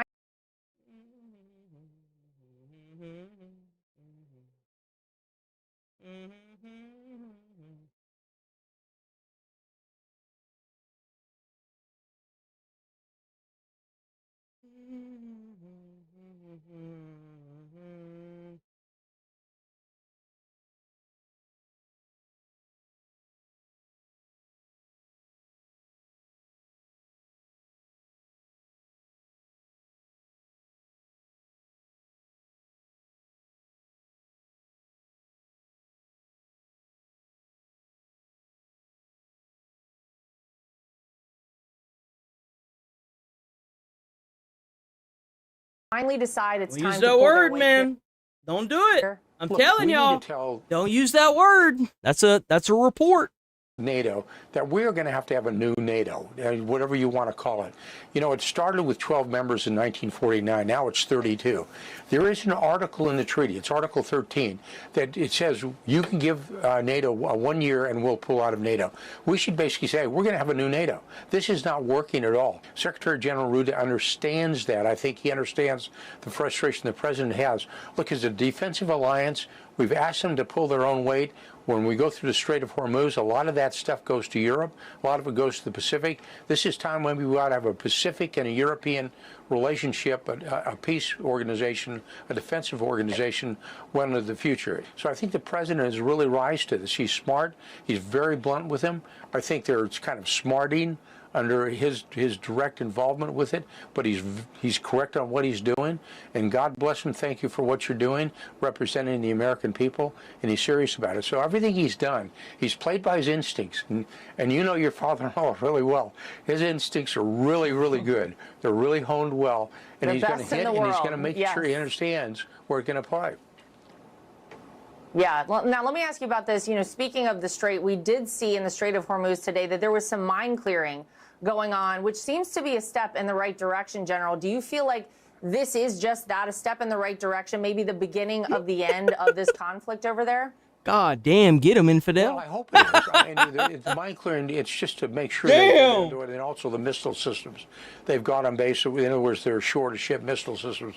We have to make sure because they've actually changed the route of egress and access into the Gulf out there. They put it by their I islands. don't know what's going on. You talk about Rainbow Boy in the Discord? I don't know what's going on with him. I used to react to his like Doctor Who stuff every now and then. Whenever he'd get in and be like, "Hey, we're react to this," and I'd be like, "All right, whatever." I don't know what's going on with him. I think he's fine though. Closer to Iran. In other words, the one island that if I'm not mistaken, I think it's because he's like.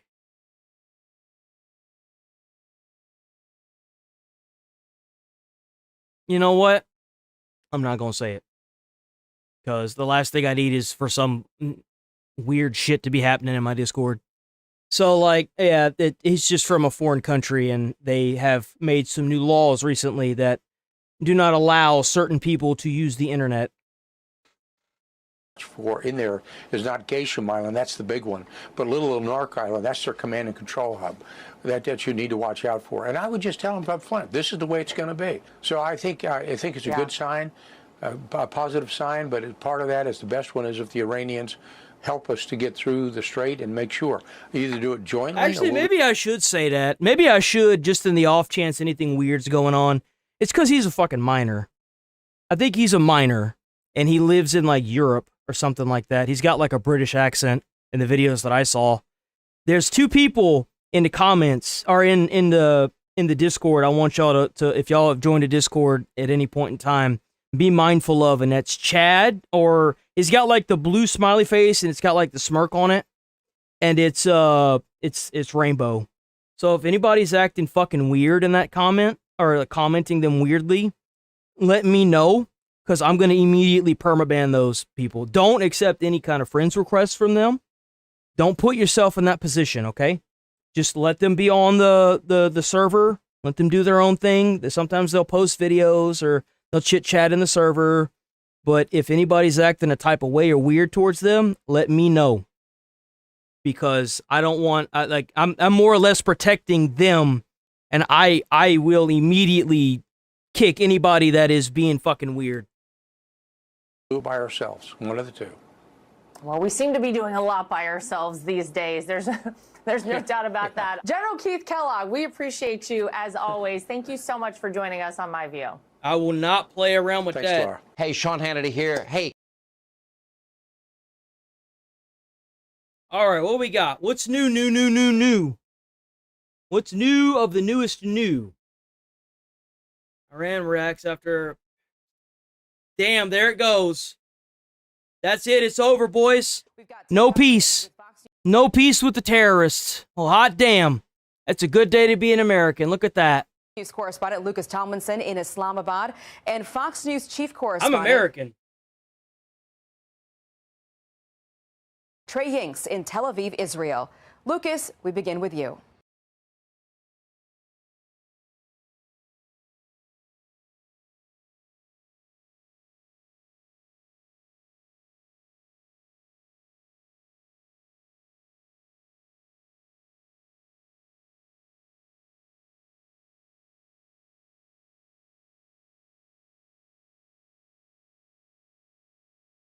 Where did I see it?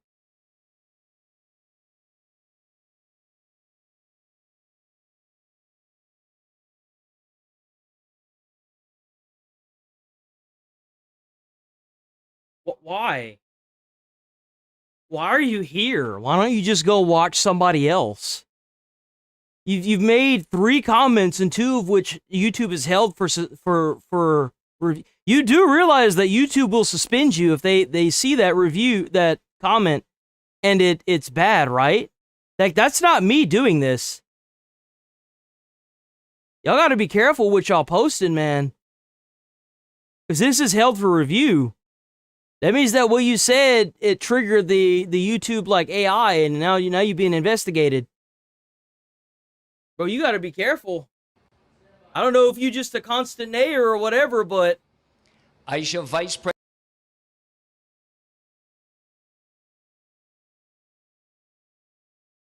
President J.D. Vance became the most senior U.S. official to meet an Iranian delegation in nearly half a century.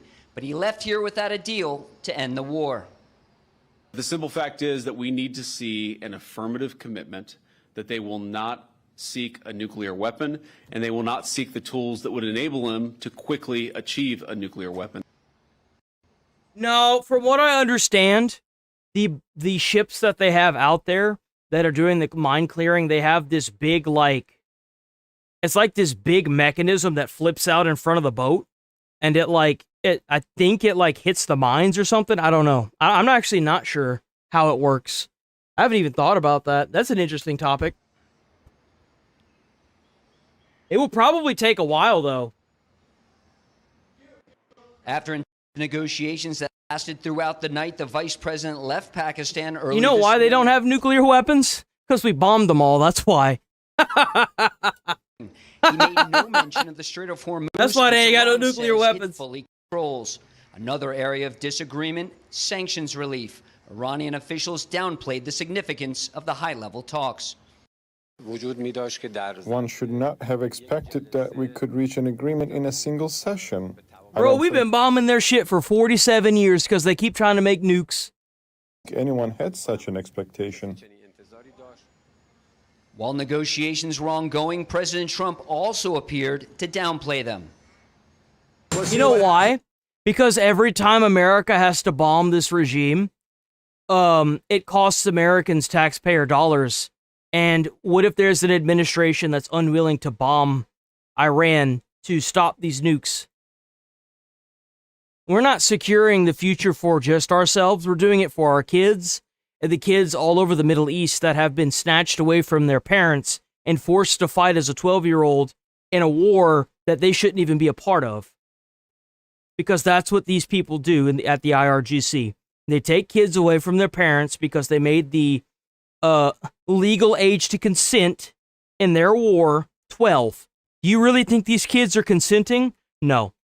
They're being ripped away from their parents and used as meat shields so that way they can try to psyop some weird fucking emotional response to all the Karens that are running rampant in the country currently. That's what it's about. Look, regardless, we win. Regardless what happens, we win. We've totally defeated that country.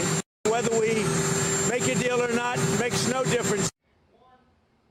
With the USS George H.W. Bush aircraft carrier strike group heading into theater. Y'all see it, I see it. We all know what's about to happen. We all know what's about to happen. Damn it. I know y'all saw it in the comments. Y'all know what I'm about to pull up to prove some idiot in chat wrong. That's okay. That's okay, man. It's another day on stream. Y'all already know. Someone I know who doesn't believe. Someone said Trump flip-flopped on what he said about the war. What's the message to Iran? Don't. As President Biden said, just don't. Exactly. One word. Pretty straightforward.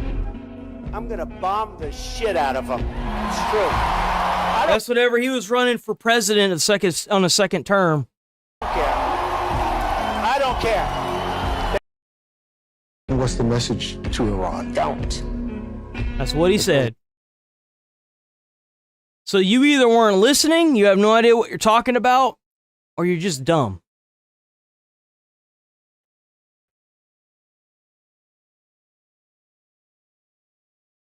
So, Well, let's kick things off with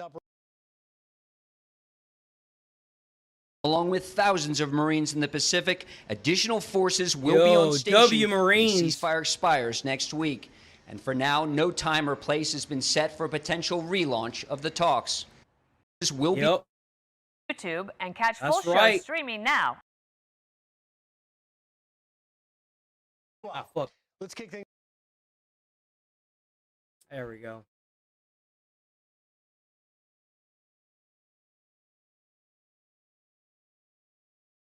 Kick things off with Operation Epic Fury. Holy shit. How, guys? How? Can't hear shit. Negotiators are likely leaving Pakistan without a deal after marathon talks with Iran came up empty. That the Trump administration is ready to move forward whether there's a deal or not. We've had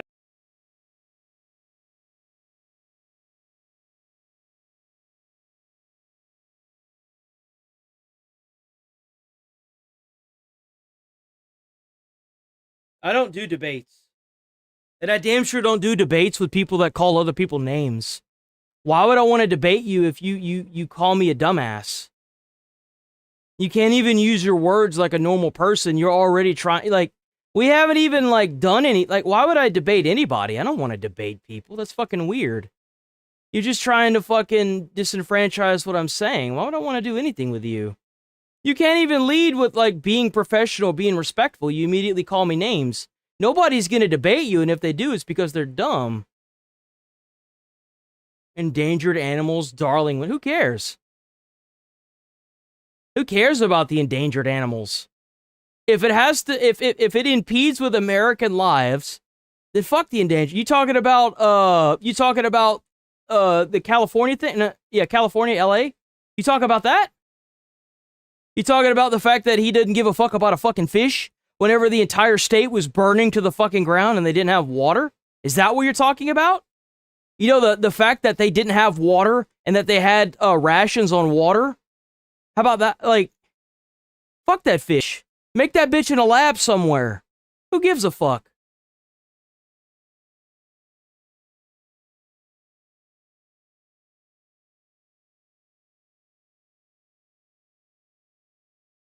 Ah, a third worlder, guys.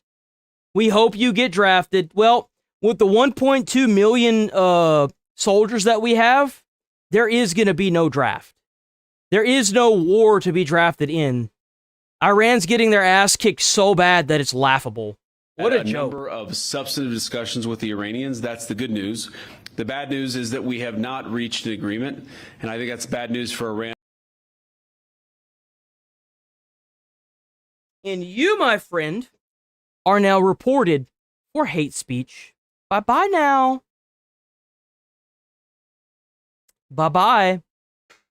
and much more than it's bad news for the United States of America. So we go back to the Maybe United that's States. what I should be doing. Maybe if someone like just gets in and calls me a name like that, I should just immediately report them. That's what I need to be doing. I'm gonna start doing to an that. agreement. I'm not even going to engage with it. We've defeated them militarily. Whether we make a deal or not makes no difference to me.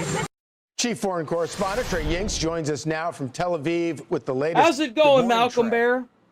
Hope we doing all right this weekend, man. Good morning. After 21 hours of talks in Islamabad, Pakistan, there is no Great, deal. we wasted another 21 hours on these quote-unquote peace talks with these terrorists.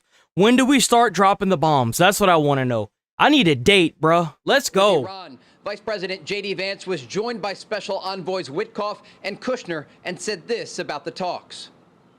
The simple fact is that we need to see an affirmative commitment that they will not seek a nuclear weapon, and they will not seek the tools that would enable them to quickly achieve a nuclear weapon. That is the core goal of the President of the United States, and that's what we've tried to achieve through these. Well, no. They're not stupid. You need to realize that the people that are against this, they hate America and Western culture. Like at the No Kings protest, whenever we reacted to it a couple weeks ago, the amount of communist flags they were waving in those crowds was astonishing to me. And they were openly saying, down with Trump, communism, something. They had like a tune. Like, these people aren't stupid. They know what they're doing. And if it had not been for someone like Trump with his border policies, just imagine where we would have been in another 4 years.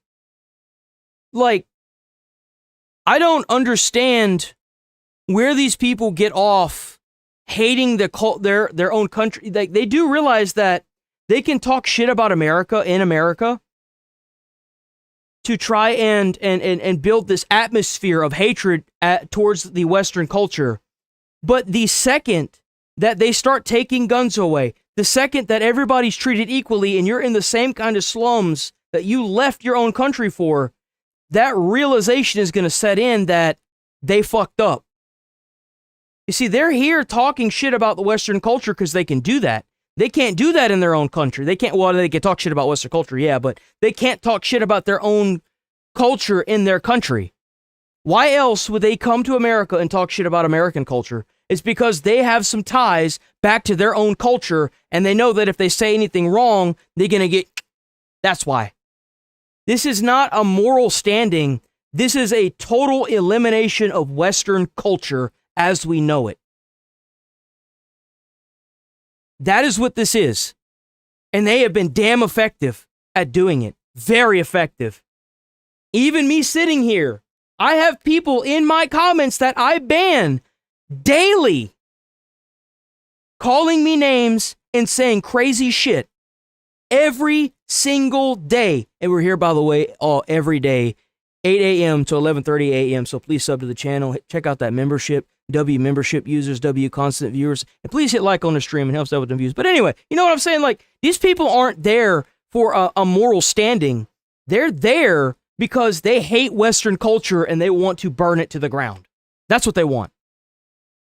And they're willing to do whatever they can to do it. Negotiations. Reports indicate there are still gaps on the issues of uranium enrichment, control of the Strait of Hormuz, and the release of frozen Iranian assets. There are now questions about what comes next amid an ongoing U.S. military... I've got a thing for that too. They didn't move here because they hated their country. Think about it. Think about it. Think about it. If you flee a country or you are leaving a country trying to do it the legal way, how do you do it? Both countries have to agree to you coming here. Both. Unless you're illegal. Both countries do. Well, it's easy to falsify records if you're the country that owns his records. These people aren't coming here seeking freedom. They're coming here to fucking colonize us. That's what they're trying to do.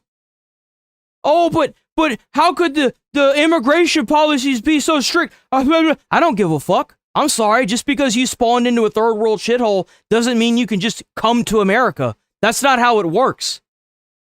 Sorry? Deal with it. It's this suicidal empathy that they are using America's suicidal empathetic people to basically take over their country. Take over our country. It's our country.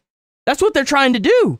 That's why whenever we started bombing Iran, you had terrorist attacks. We had one in Austin, Texas. Dude shot up a goddamn nightclub. And then two little dumbasses that lived in multi-million-dollar mansions threw bombs at motherfucking police officers in New York.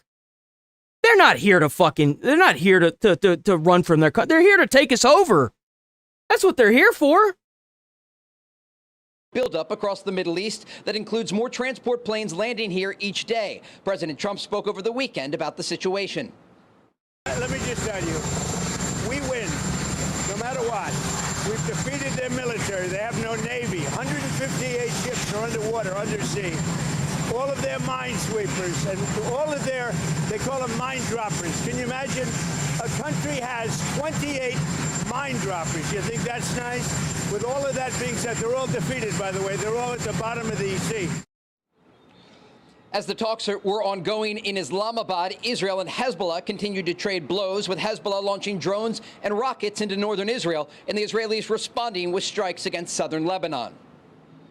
The campaign is not over yet, but it is already clear. We have historic achievements. I want to remember where we were. Iran tried to encircle us with a stranglehold. Hamas in Gaza, Hezbollah in Lebanon, the Assad regime in Syria, the militias in Iraq. 1, 2, 3. There's 3 bodies of water around Iran. 1, 2. I think this is water. 1, 2, 3. Right? We had ships here, and here. So, like, where is this mystical navy that I was being told about? When are they going to deploy that shit? Like, what? Like, how many bombs have to drop for them to, deploy these magical weapons that I keep getting told about? The Houthis in Yemen. Iran itself, I'm confused. They wanted to strangle us, and we are strangling them. They threatened us with annihilation, and they are now fighting to survive. We have prepared them. We still have more to do. Direct talks are set to take place this week between Israel and Lebanon in Washington, D.C. These talks will stay for now at the ambassador level. Guys?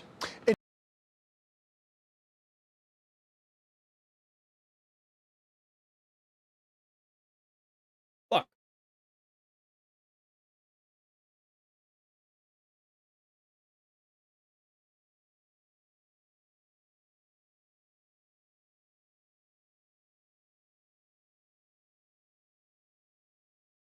Why are you here? Just leave. And Trey, you've been talking to regional sources. Man. What is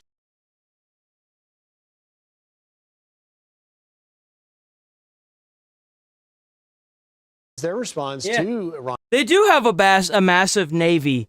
It's all at the bottom of the floor, seafloor, becoming coral reefs now. On talks. Yeah, Griff, regional sources tell me the Iranians made a mistake. Hey, that's a good thing they put all those new coral reefs out by Iran, man. All that new fish food they got down there. Yo, W Trump. Saving the world and fighting back terrorism and sending people to the moon, too. Man, Trump is on a fucking roll, bro.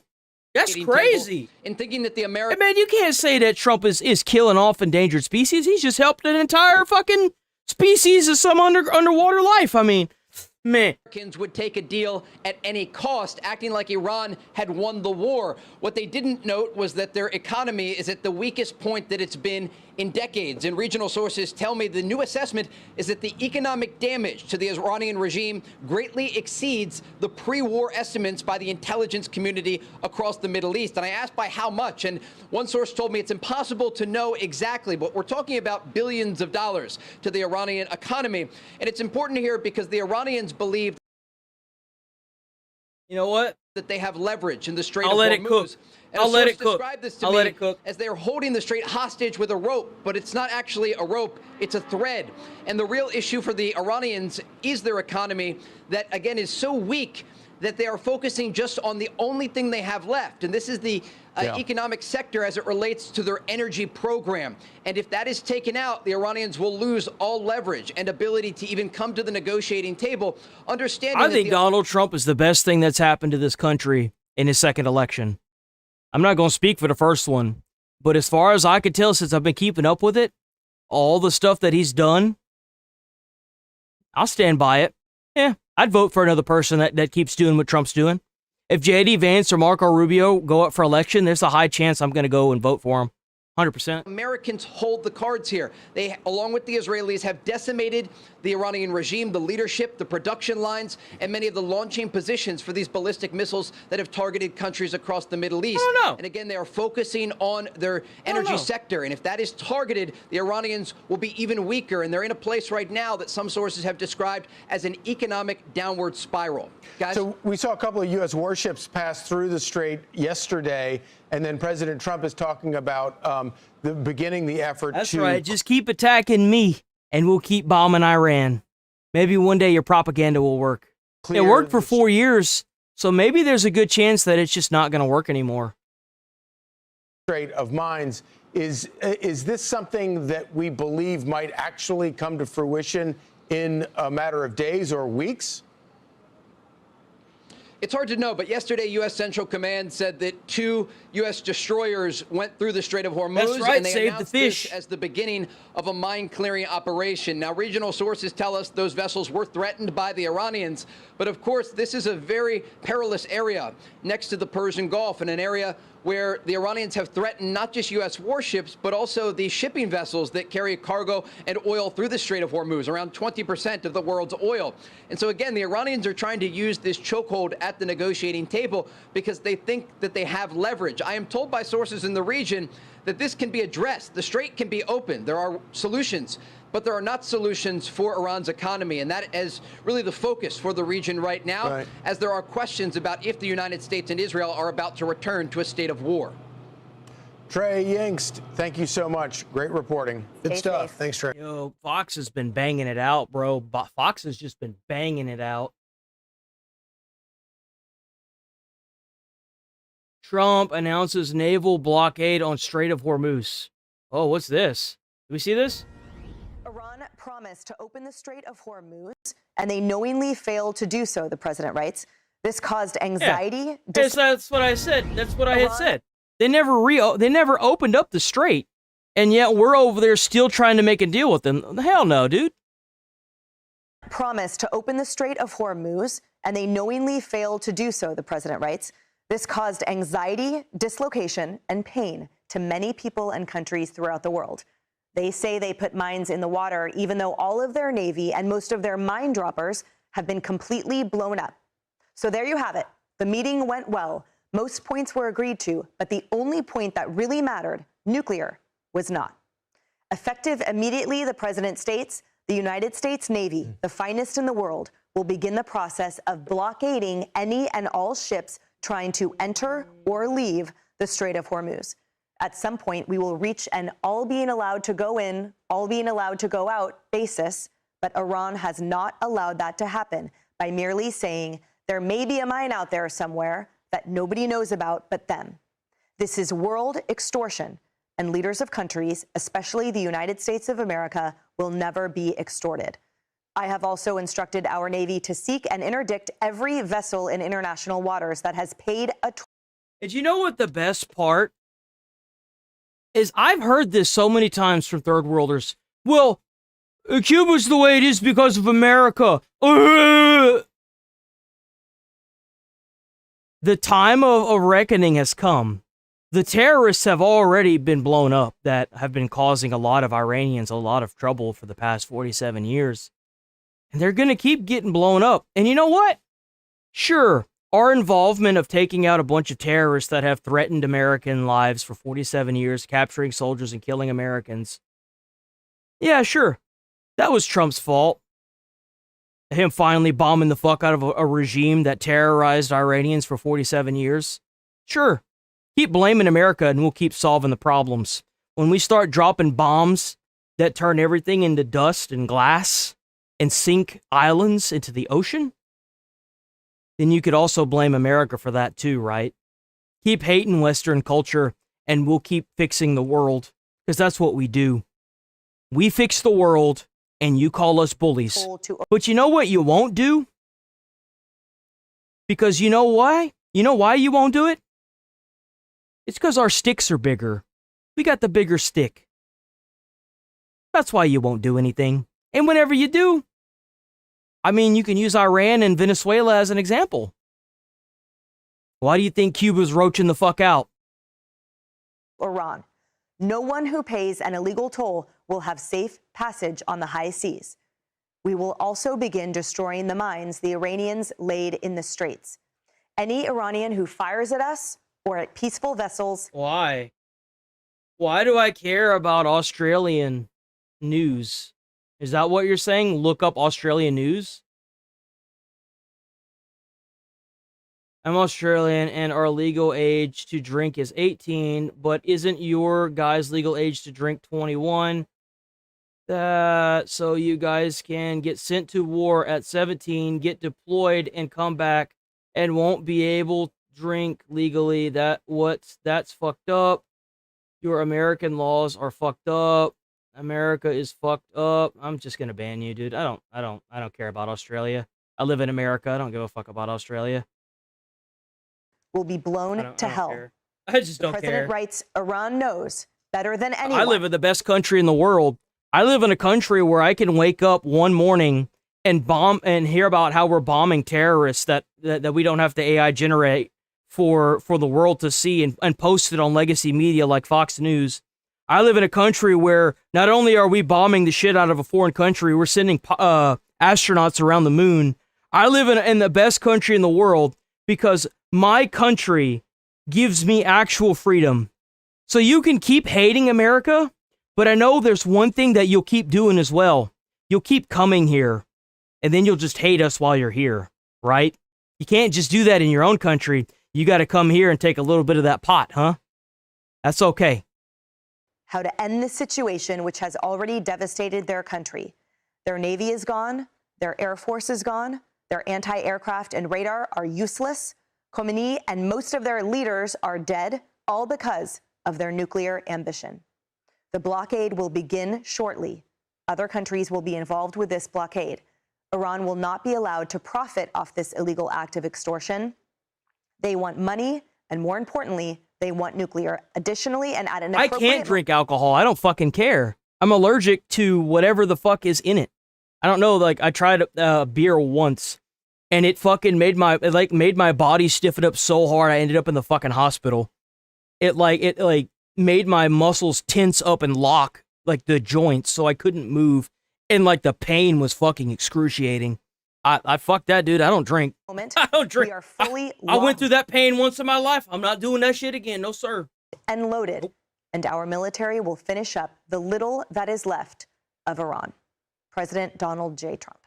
Truly an extraordinary move by the president that follows on a lot of extraordinary moves by the president, recognizing that these are international waterways, and for 47 years you've had the how's it going, Duke Nukem? Iran holding the Strait of Hormuz hostage. I have not. Ever since then, I have been too scared to. Like, straight up. I've been terrified to. Holding the entire world hostage because they have... When I found out my mom died at 19, I had a friend that was, like, a real good friend, and she brought some, like, liquor from her dad's cabinet.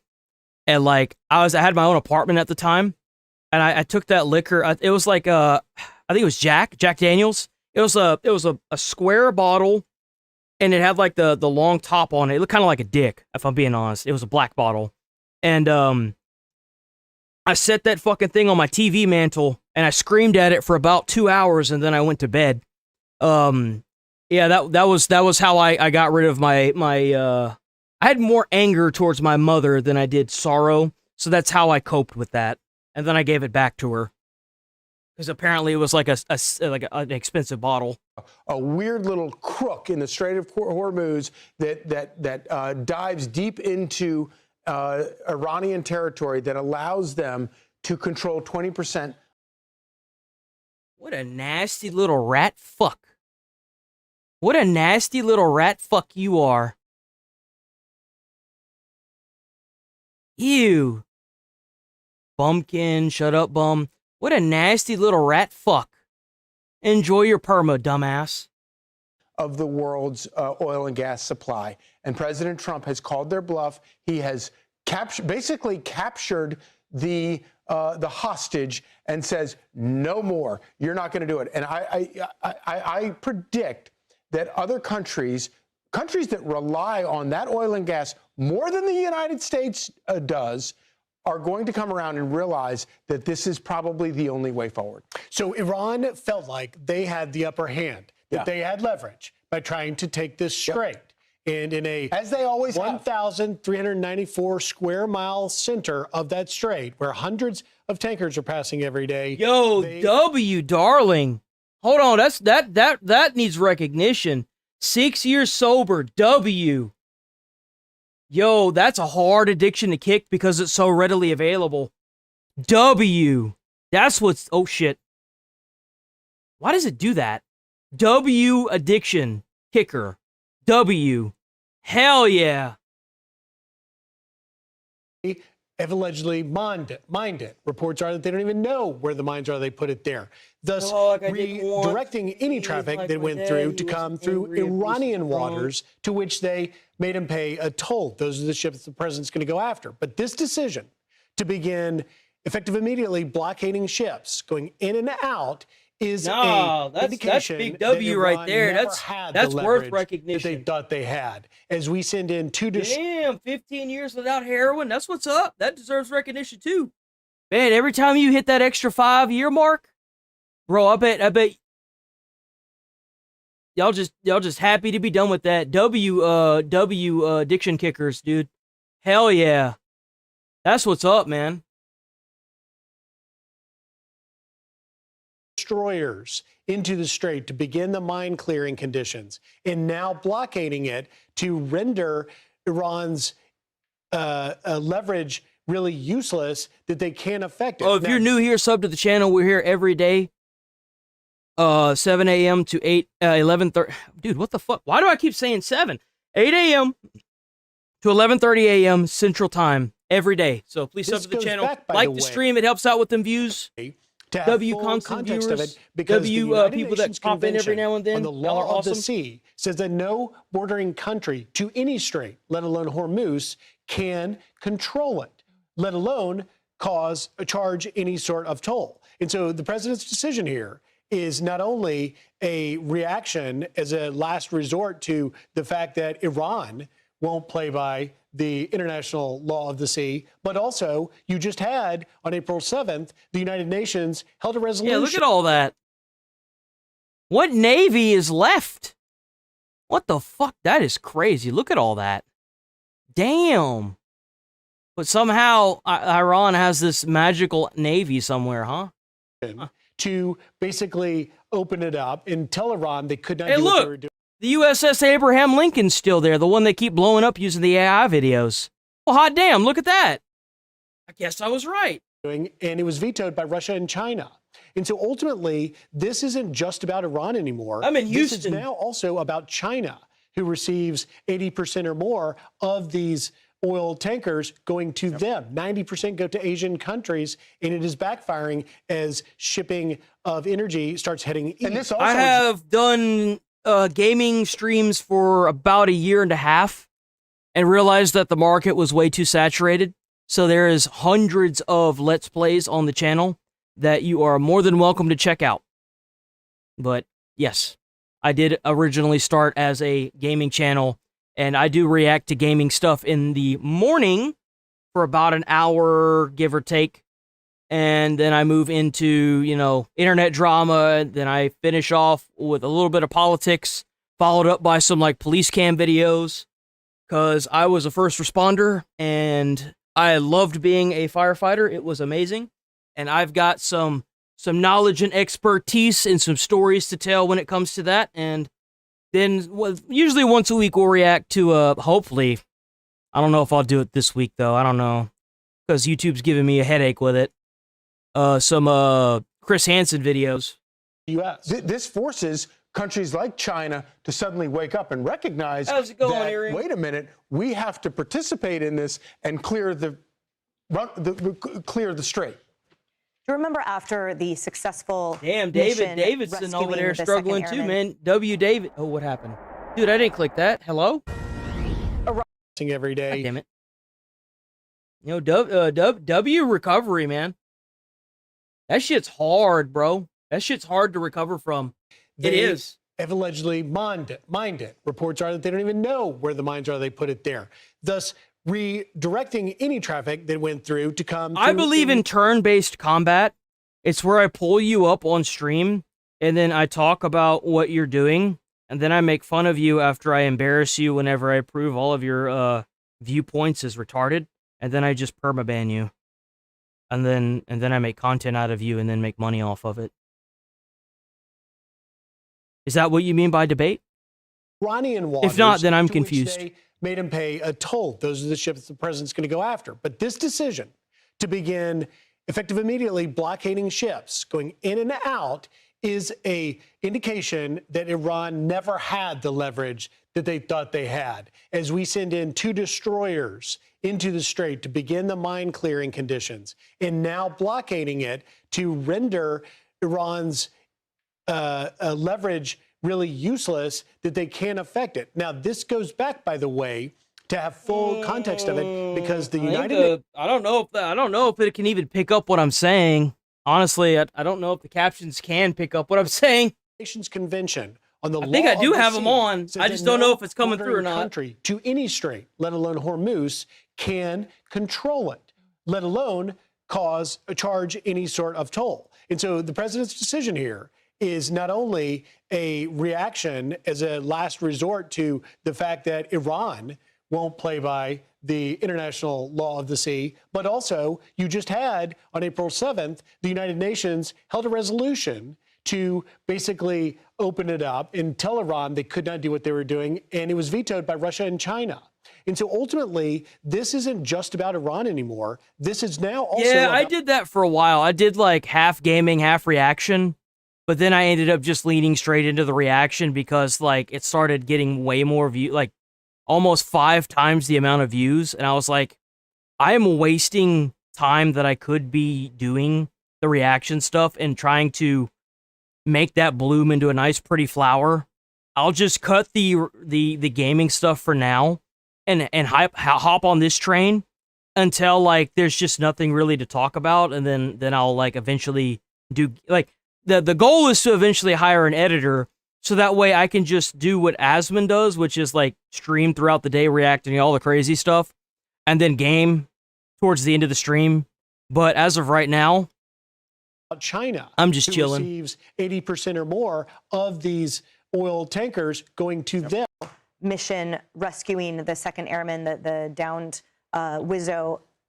Director Ratcliffe came out and spoke along with General Kane and Secretary of War Hegseth. And the director said, you know, we have the best military in the world. We have the best agency. We have the best intelligence, bar none on the battlefield. Better described than I'm paraphrasing right now. But he said, but none of that matters.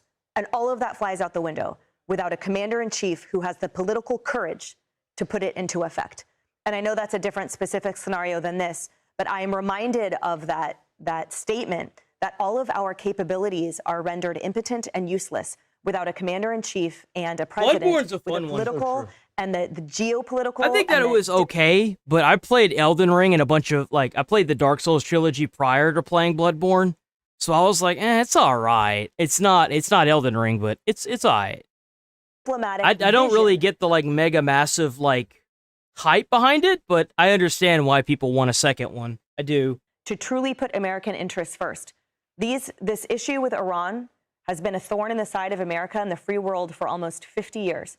And we have seen what used to be one of our strongest allies become our definitively strongest enemy, in addition to China, over the last 50 years. Yep. And every commander-in-chief kicked the can down the road. And finally, we have one. And it's sticky. We are watching the sausage being made. This That's is not right. We got somebody that's not willing to kick the can down the road.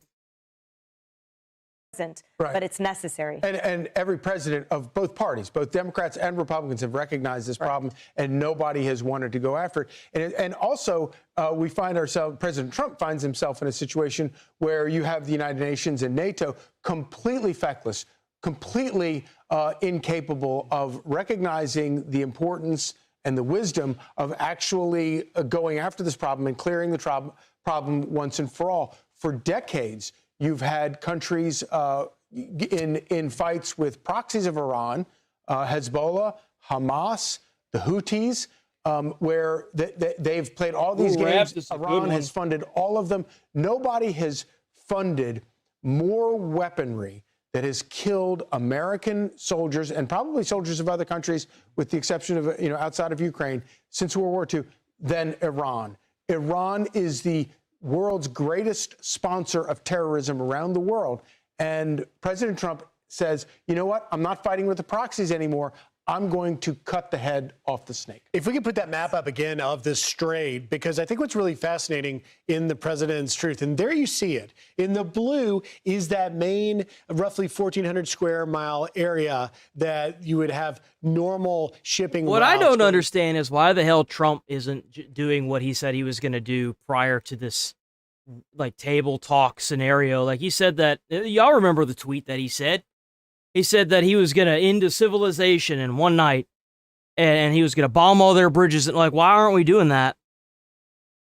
Seriously, why aren't we doing? If the peace talks and all this shit have fallen through, then why haven't we just started doing it? Like, it makes no sense. Iran has said that's dangerous. There's mines in there, in that hazardous area. You see it blocked with the red lines going across, forcing ships to go through the red area, which are these shipping routes that Iran is apparently charging tolls for. And the president, and those red areas are the Iranian territorial waters. Correct. Those are the new shipping routes that Iran has forced ships to go through, because you can't go through the normal passageway. That is the violation of the law of the sea created by the United Nations Convention. And that is why President Trump is taking this step of blockading the ships. But what's fascinating is he says in his True Social, in capital letters,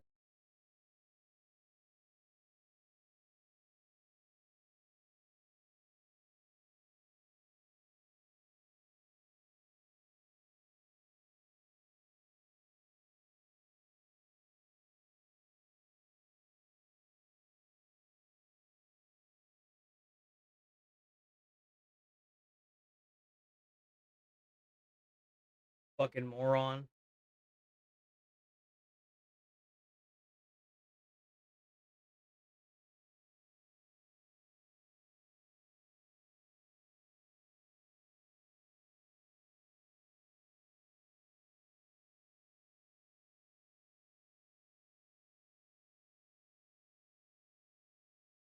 What a fucking child.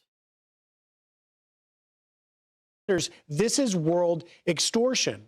And that's exactly the point that he's making. No country can take a international shipping route, take it hostage, attempt to, and redirect ships through their waterways, which is Iranian, close to shore is Iranian waterways, right?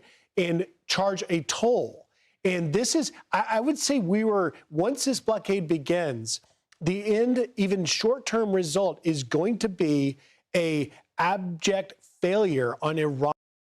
Oh yeah, once they force open the Strait of Hormuz, that's going to be it. That's going to be it for them, 100%. They're not going to have any more fucking leverage. It's going to be done and over with. They're going to be donezo. San Fetterman, this is the reality right now. Oh, dude, Fetterman's based. Fetterman is like the most based Democrat. Welcome back, America. I'm here with a man who's become one of my favorite senators because he has guts. He says what he thinks. If a party doesn't like it, he doesn't much care. He's thinking about the country. Exactly. He's from my home state of Pennsylvania, John Fetterman. He's on the Homeland Security and Government Affairs committees. Senator, Fetterman. It's a pleasure to have you. You're on this Homeland Security Committee. So isn't what we're doing with Iran, it affects not only international affairs and the people over there, but it affects our Homeland Security, yes? Well, sure, of course. But what it really has affected us, our country, is the political parties in our country right now. And now with the current circumstances with Iran, I'm the only single Democrat that actually continues to support Epic Fury. And it really, like I think it should have been like a bipartisan thing to supporting Israel and supporting to really break and hold Iran accountable. I mean, Absolutely. this is nearly 50 years of what they've done. So Exactly. for me, it's very strange why to be isolated as the only Democratic in Congress to support this at this point. Base. Quiet.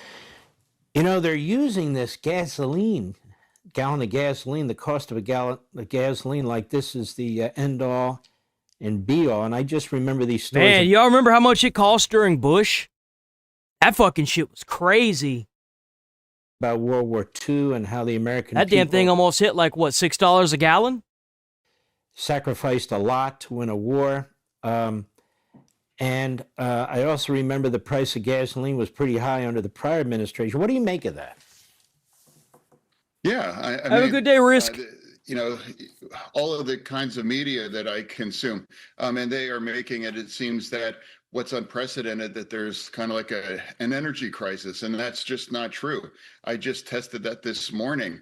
I gassed up my Jeep at Costco, and I effectively paid $3.80. I don't know what their methods of bomb defusal is or mine defusal in the ocean is. I'm sure that it's the Navy. So they're going to pick whatever is the most financially reliable route.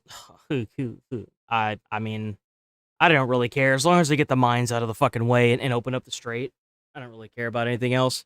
Well, I do care. They should continue bombing Iran, but, For a gallon.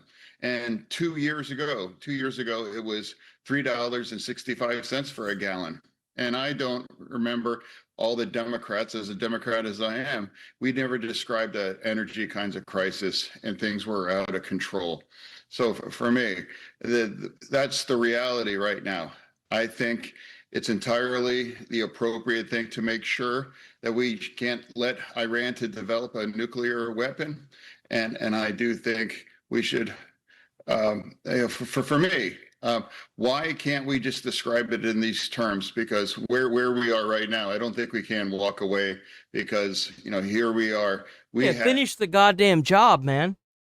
You overthrow this regime, this nasty fucking terroristic regime. You liberate the people there in the country, and you take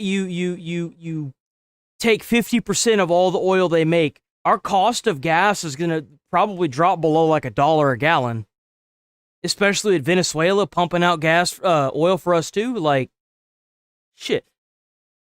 Not to mention, think about how much cheaper our products are going to be too. A lot of people ain't talking about that.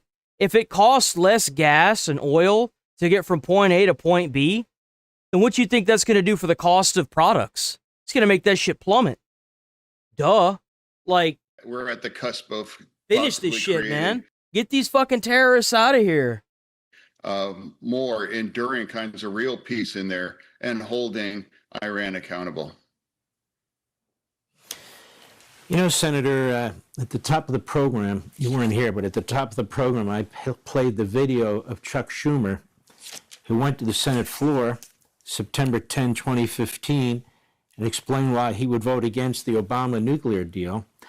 And he gave all the reasons that you have said, that the president has said, that the deal would ensure that Iran gets a nuclear weapon at the end of the process. And he said, I have to vote no. So what has changed? The ideology and the atmosphere. That's what's changed. They went from trying to play ball with the American people to importing mass importing their own group of voters to secure their votes and keep them on welfare. That's what changed. That's why it's changed. I think what's changed is that this is something that the president actually decided to do something about it right now. I don't care, whoever the party it is. I think, it's entirely the right thing at this point. We can't walk away from it at this point. here we are. And now when I come back in the session at the Senate, there's going to be another war powers vote.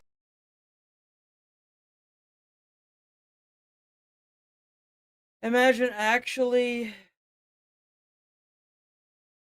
thinking that they care about us. This kid is too hopeful. LMO. Why is it over $4 right now? What happens to a kid if the car kept moving? Killed. Same would have. Stupid. I'm just gonna ban you. You're just fucking stupid. Bye. Vote, and I've consistently been the only Democrat in the I Senate. love how many people I banned now. Like, I think I'm finally weeding. I'm like pulling up weeds out of a garden, and I'm going through. I've banned so many of these fucking people. It is so good. to vote against it. But as we get in closer and closer to 60 How's days, it going, user? this is a closing window because Betterman's I don't awesome. know. I don't know where the votes will be. There might I have be not enough played Arc people, Raiders. I have not perhaps heard good things about Arc Raiders. Sorry on about the that. Republican side to begin to vote against it at this point. So for me, I think it's entirely important now to hold our ground and to hold Iran accountable. We'll be right back. Hey, Sean Hannity here. Hey, click here to subscribe to Fox News YouTube page and catch our hottest interview. Okay, we'll do one more, and then I'm probably gonna roll out for the day. Let's do one more. One more, and then we gotta roll. Oh, here we go.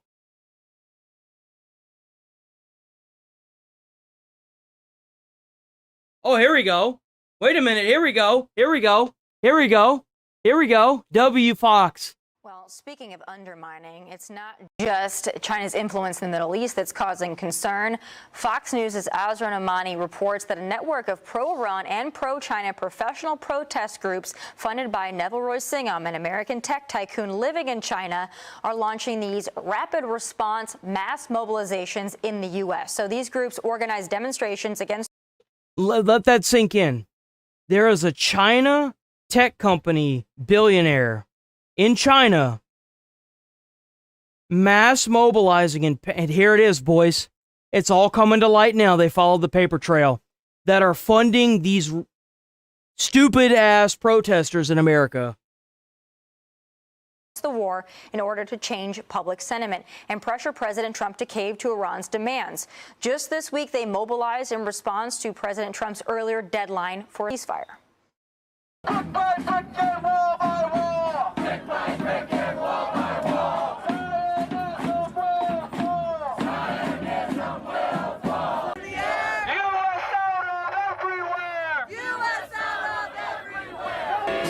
There it is. Well, David, you know, they definitely have all the time in the world to be doing these things. A lot of these folks don't look like they're, you know, gainfully employed. But this influence here, when it comes to these protests, it's very real. We here in New York City, we see it often. They always... If you get arrested in a protest, they should instantaneously debank you, and they should look at your records.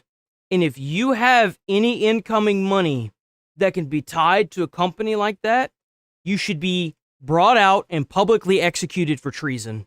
And they should do the same thing with every fucking congressman that is doing the same thing. You know why? Because it's treason. That's why. Seem to mobilize. They seem well-funded. They got nice signs. They got good organization. They might not be that attractive, but I guess it doesn't matter. So what do you make of the influence here? Neville Roy Singham is an enemy of the United States.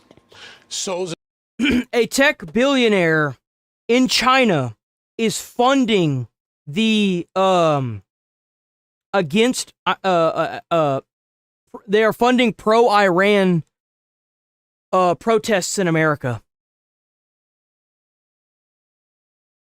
That's what's going on. They're pro-communist and they're pro-Iran, and he is in China funding this in America as we speak. They just said it. They just said it. His wife, Jody Evans, the founder of Code Pink, These are operatives operating against our country openly. They have command and control. They have organization. The night that we took Maduro, they were on the streets in Times Square within 3 hours. Yep. I showed clips of that. They weren't just on the street. They were on the street on a weekend. On a weekend with fresh new signs at 3. So they got Maduro at 3 a.m. and by 8 o'clock a.m. or 7 a.m. that morning, they were out there with fresh, brand spanking new signs protesting. Brand spanking new signs. On the weekend. On the weekend. Go. They are working and coordinating worldwide. He's one of the most dangerous actors for China in this country. Yes, in other countries. It's all starting to come to light. Everything that I've been saying, slowly but surely, it may start slowly but surely coming to light. But primarily here. He hates America. His wife hates America. These people they put on the street, whether they're ignorant, willful, or part of it or not, they're building an energy in this country. And they're also taking pro-Hezbollah protesters into Times Square. People are saying, we support Hezbollah, we support Hamas. Think about what they really are. And frankly, in my opinion, Nevaroy Singham is operating outside of this country. And maybe it's time we look at other alternatives in dealing with an enemy that effective. Well, David brings up a great point there. I've been saying this for as long as I've been talking about it. We are being colonized, boys. There are traitors amok. You were talking about the hearts and minds winning over the American people. Well, when you've got this kind of influence, we've been talking about George Soros for years, but now we've got not a new influence, but maybe rising to a more prominent influence in Nevaroy Singham. What do we do about this? Well, the problem is, I don't know that the goal for people like this is to get us to stop the war in Iran. I think the goal there is to sow division among the American people and between America and our allies. I mean, look at President Trump's frustrations with NATO. Nothing makes China happier than seeing opportunity to come and say, oh, well, we'll take care of the strait, or we'll help you get your oil, or we'll help you with your money, we'll lend you money. And so that's the type of division, that's the type of war China wants to fight. They don't want to fight a war of attrition because it's costly. It costs a lot of money. But a war like that saves them money and earns them money. And so that's what we're looking at here. If they sow division here, they sow division abroad. They make the U.S. look less influential because tempers flare. And as we see in Europe, people contract. Iran is China's inroad into And the thing is that this is happening all over the Western countries now. All over Western-style countries. That have like Western atmosphere cultures like America, they're all having to deal with this. All of them. First they take to the streets, then they infest your politics, and then they take away your guns, they take away your rights. It's easier to do it in a place like Canada or the UK or Britain, but in a place like America, they are having one hell of a time because nobody's falling for this. And the people that do actually fall for this and aren't paid protesters, you're a dumbass and you're getting cucked. Middle East, President Trump pretty much has sewn up everyone else. And so they want to see Iran survive this, but they would love to see it cost us a lot of money along the way. Yeah. Joy brings up a great point, and so does David, about this influence. And it's, maybe militarily, intelligence-wise, all of those things, but it's also in the campaign right on our own soil. And oftentimes they're taking advantage of or paying young people to go out on the streets and behave this way. That doesn't set us up for future success either, whether these people are paid or not. It's not helpful to them. It's not helpful to the future. Well, and also if you consider, a lot of times the left-wing media ends up being a player in this, with the people took to the streets, because it isn't just about chaos, it's about the appearance of chaos, and that's what matters to China, is that we seem destabilized here by our own people, when in fact this is organized manipulation, not organic thought and organic speech. When you're organizing within a matter of hours and you end up with hundreds and thousands of people, that's a vast network. And you look at these organizations, Code Pink, the Palestinian Youth Movement, Refuse Fascism. We've been talking about these groups for I don't even know how long. Yeah.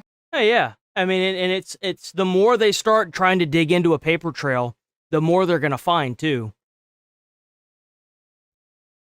Like, that's what's going on here, is they are being fun. Like, I had said that even from, like, the Minneapolis days of, like, there's no way these people actually believe what they're protesting is real.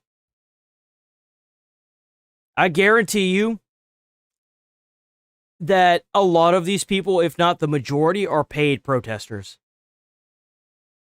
Like, there's no way that you have these people in America saying that communism is good. I'm sorry, but if you are waving the communist flag, the sickle and hammer, in America, you should be immediately disenfranchised. Nobody needs to it's like if you had said that flat Earth, that the Earth is flat, or that we haven't been to the moon. Bro, I don't have time for that mentality. Nobody wants to deal with you. You're being ignored, and that should be how it is done. Just ignore them. You ignore them and you take away all their power. You make sure they don't become doctors or lawyers or anything that has to do with a hard professional.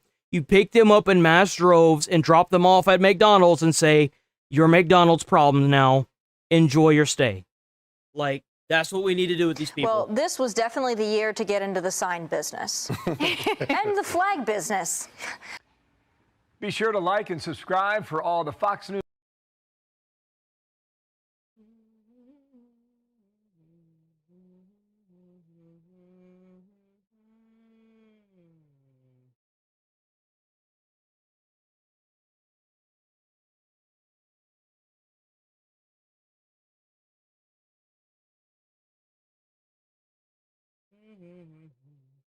There we go. We got the lobotomite taken care of. Okay, so I think that is it for the day. If you're new here, sub to the channel. We're here every single day, 8 a.m. to 11:30 a.m. Central Time. So please sub to the channel. Hit that like button on the stream and any video you see or any comment you like on any videos. I will be back tomorrow, bright and early, same time, same place. Try to stay away from crazy. Let me get the music going. Hold on, let me get that music going. Let me get that music going. We're not gonna do the fishies today. We'll start doing the fishies tomorrow, bright and early. So make sure you stick around after the stream tomorrow for the fishies.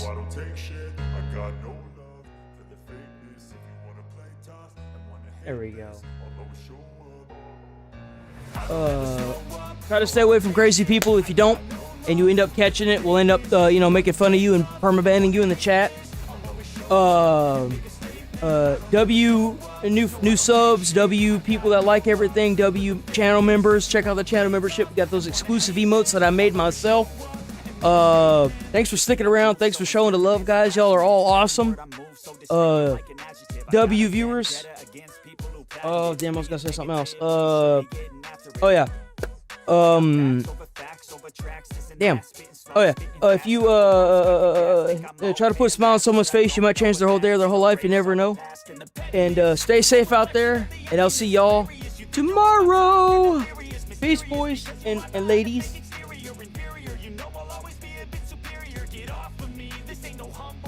I want you to hear words, you can say them back. I want you to feel free from the chains at last, and to believe in what you got, it was built to last, yeah.